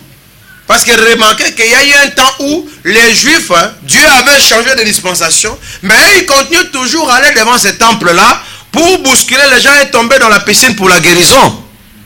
Oh, la guérison était dans un corps humain. Le temple était devenu un homme qui portait des habits. Mais eux, ils partaient toujours. Parfois, Dieu aussi honorait. Dites Amen. Est-ce que Dieu n'honorait pas? Il y a des gens qui étaient aussi guéris.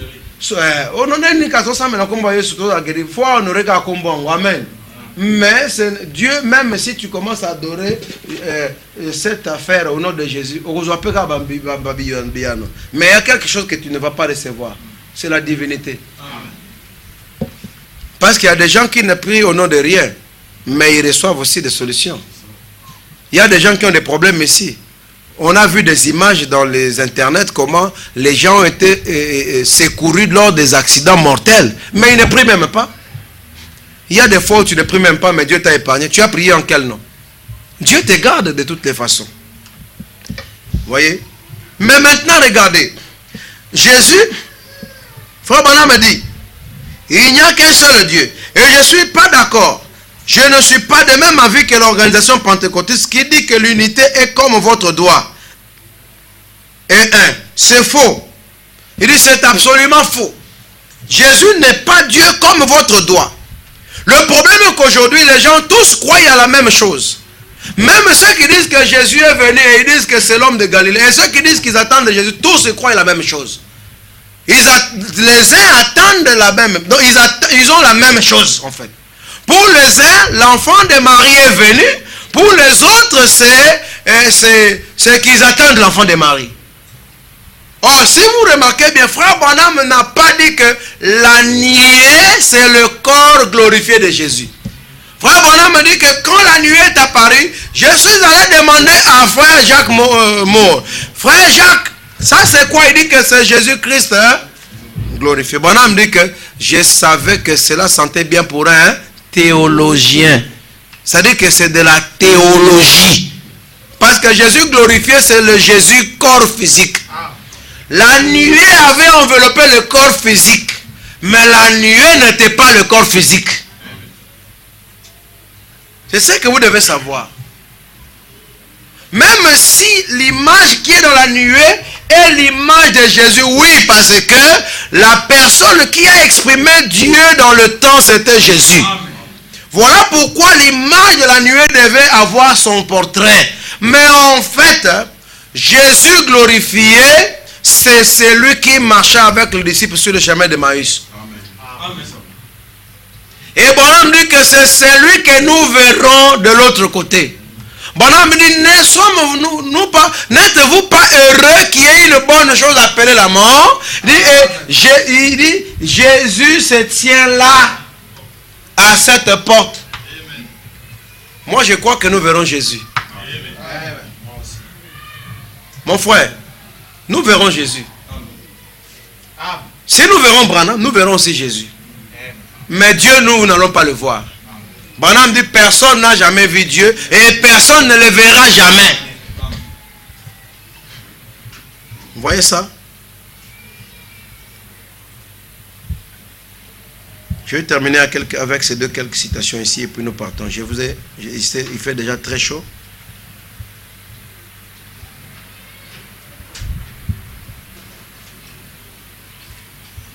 Le corps de Jésus n'était pas Dieu. Frère Branham dit ceci. Dans la statue d'un homme parfait, 140. Dit, voilà pourquoi je suis ici ce matin. C'est pour essayer de vous enseigner, d'enseigner ceci à la petite église, à mon église et à moi-même. Comment nous pouvons devenir un lieu d'adoration de Dieu vivant. Combien de gens aiment cela? Dit le lieu de demeure du Dieu vivant. Nous savons qu'aujourd'hui, Frère Branham nous a dit que s'il n'y a pas de levain, cela pourrait amener la plénitude de la divinité à habiter parmi vous. Dit cela ne le pouvait pas du temps de Luther, du temps de Wesley et du temps de la Pentecôte, et cela ne le pouvait que lorsque Dieu devait se manifester sous forme d'un prophète Dieu. Il dit, il a promis selon Malachie 4. Luc 17:30, le reste des Écritures dit, où adorez-vous alors maintenant assis? Arrête avec la guitare là, c'est pas le temps de la guitare. Dans le temple du Seigneur au temps présent. Malachie 4 révèle le temple du Seigneur au temps présent. Amen. Est-ce que vous croyez à ça? Amen. Le temple a changé de place. Et c'est ce que Branham nous dit. 260 à 264, le seul lieu d'adoration auquel Dieu est pourvu. Regardez ici alors. Frère Branham nous montre quelque chose.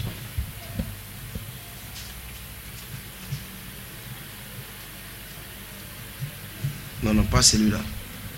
quelque chose de très bien ici que je voulais partager avec vous avant de partir. Le lieu d'adoration que Dieu a choisi. Il y a beaucoup de bonnes personnes ici dans le monde. Il y a de belles églises. Mais il n'y a qu'une seule Madame Jésus-Christ. And that's who he is coming for. C'est pour elle que Jésus vient. That's where his name lays. C'est là que son nom réside.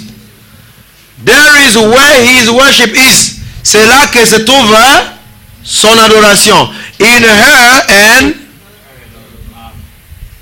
Vous êtes des anglophones, non? En elle et en elle seule. That is true. Oh yes sir. We find that to be true. Dieu a mis son nom d'adoration, le lieu d'adoration, je vais dire. Il a mis son nom donc dans son église et sur elle seule.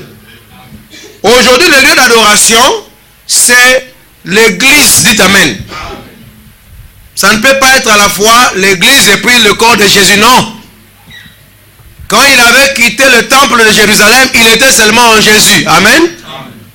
Maintenant, quand il quitte le corps Jésus, il entre dans l'épouse, mon frère.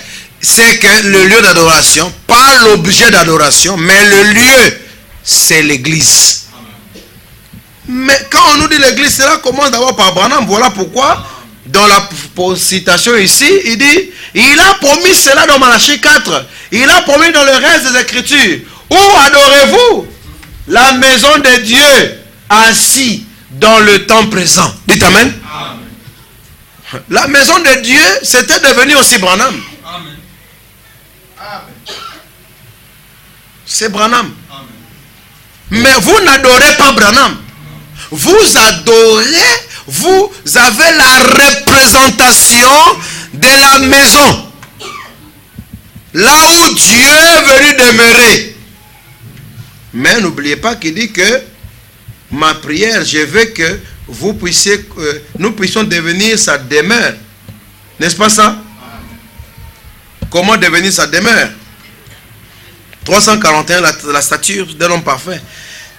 Ces hommes ici n'étaient pas, cela n'avait pas été exigé à ces hommes ici. Cela ne leur avait pas été exigé. But we brought his church up. Nous construisons, mais he brought. Il bâtit son église de la même manière qu'il a bâti son église. Voyez?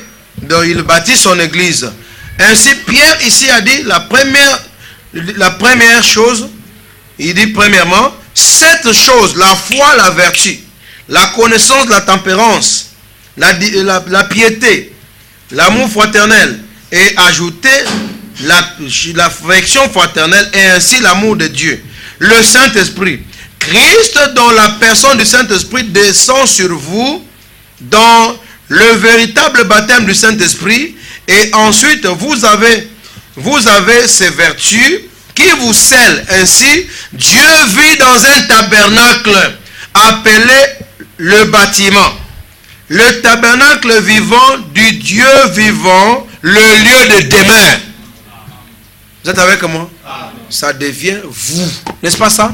Vous devenez la demeure du Dieu vivant. Il continue, quand quelqu'un possède ce genre de choses, ainsi le Saint-Esprit vient sur lui.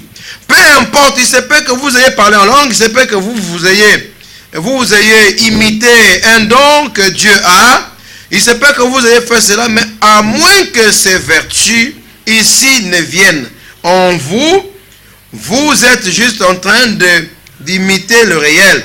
Voyez, vous êtes loin du réel. La vraie fondation de la foi. Voyez, du réel, donc du réel, véritable fondation de la foi.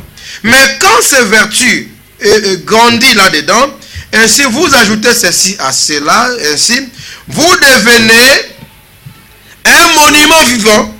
Vous devenez un monument vivant. Vous êtes une idole vivante ambulante.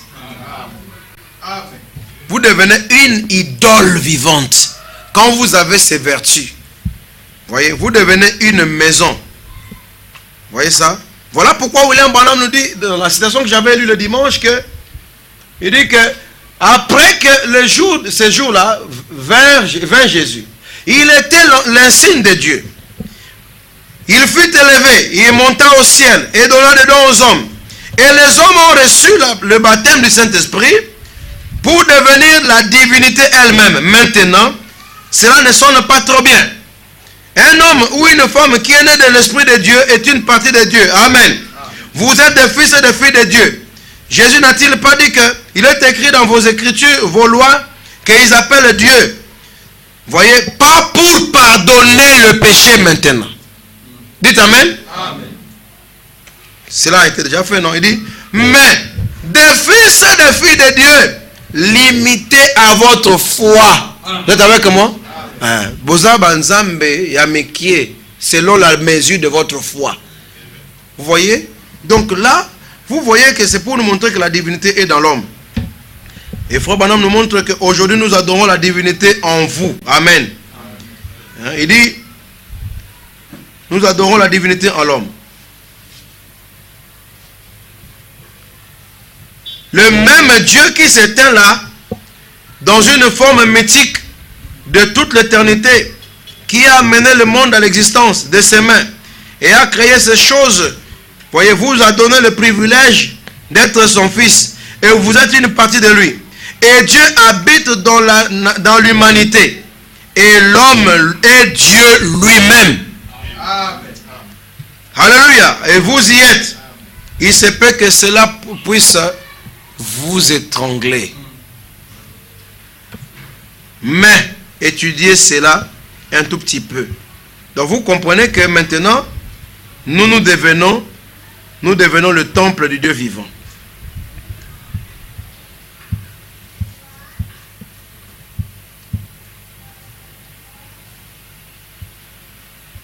Maintenant on a dit non, adorer Dieu, frère, adorer. Ça c'est la toute dernière, les Hébreux chapitre 2. Et puis nous allons partir. Au paragraphe 30. Il dit maintenant, la prédication de la parole, nous l'aimons. Nous savourons cela.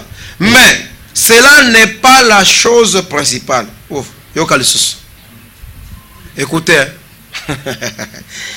Il dit, cela ne l'est pas. Nous devrions adorer Jésus le Seigneur juste après que nous ayons été après la fin de la prédication de la parole, comme nous le faisons. Il dit that's not, we should not worship the Lord just after. Donc nous ne devrions pas simplement adorer le Seigneur après la prédication de la parole. Hein, on termine à prêcher comme ça, adorons Dieu, notre Dieu, et tout. Branham dit pas seulement comme ça. Il dit, comme nous le faisons, just worship Him. That's wonderful, c'est merveilleux. But we should worship Him every hour. Chaque heure de notre vie. Amen. Nous devrions l'adorer chaque heure de notre vie. When we are at work, quand nous sommes au travail, nous devrions l'adorer. Parce que Branham dit que nous sommes dans le royaume de Dieu. Amen. Ça, c'est dans l'autre citation que l'on avait lu le dimanche avec vous. Il dit là où il y a Noël chaque jour. Dites Amen. Là où Noël, c'est pour adorer. Si tu es dans ce royaume, donc toi, Noël, c'est chaque jour. Maintenant, on nous dit qu'il ne faut pas seulement que l'adoration se limite ici à l'église. C'est partout, nous sommes même au travail. Il dit, vous devriez adorer le Seigneur. Au travail, nous devrions adorer le Seigneur. Nous devions l'adorer aussi longtemps que l'opportunité nous est présentée. Adorer le Seigneur en le témoignant. Amen. Dites Amen. Amen. Ça, c'était une clé bois que j'avais donnée à un frère qui adore Branham sur Facebook. Depuis lors, le débat était fini. Parce qu'il dit, voilà, il faut adorer. Mais adorer, vous pensez qu'adorer, c'est venir, oh, toi, Branham, notre Dieu. Ça, ce sont des aberrations d'abord. Adorer, c'est la finalité de l'adoration, c'est ça maintenant. Vous êtes avec moi? Voilà Noël. Il dit, vous voyez, si vous voyez quelques-unes de vous, les dames, vous voyez une femme dans l'erreur adorer le Seigneur. Comment? Il dit, en les prenant par la main, en les prenant et disant, ma soeur, il y a une vie meilleure que celle-ci. Voyez, adorer. Pas aller critiquer à côté, ça ce n'est pas adorer. Mais prendre la personne avec amour, ma soeur, ça ce n'est pas la meilleure manière. Branham dit, c'est adorer Dieu. Vous les hommes, au travail, quand vous entendez un homme en train d'utiliser, de prendre le nom du Seigneur en vain, et vous avez une chance, voyez, allez un peu à côté et prenez-le par la main et dites-lui, il y a une meilleure vie que ceci. Vous ne devriez pas utiliser ces paroles. Et dites-lui cela avec douceur. Avec gentillesse, d'une manière douce. All those things is a worship. Toutes ces choses sont une adoration. And when we see someone sick, quand nous voyons quelqu'un qui est malade, the doctor says there is no more can be done. Et que le médecin dit qu'il n'y a rien qui puisse être fait. We ought to worship the Lord by telling them there is a God over heaven that answers prayer. Oh, vous voyez quelqu'un qui est malade, la médecine dit que ça en est fini. Vous adorez Dieu comment? Parlez-lui de la guérison divine. Vous êtes avec moi? C'est une adoration. Donc nous pouvons adorer Dieu chaque jour en vivant la parole. Vous lui offrez tout ce que vous avez, votre vie entière. Amen. Vous n'oubliez pas que Noël, c'est une journée d'adoration. Et l'adoration véritable se termine jusqu'ici. Il y a eu un temps, c'était dans le temple. Il y a eu un temps, c'était le corps de Jésus. Il y a eu aussi un temps, c'était le corps de Branham. Mais maintenant, c'est le corps du croyant. Branham dit que nous adorons une vertu vivante. Amen. Une foi vivante. Une connaissance vivante. Il dit, c'est juste comme l'adoration de païennes.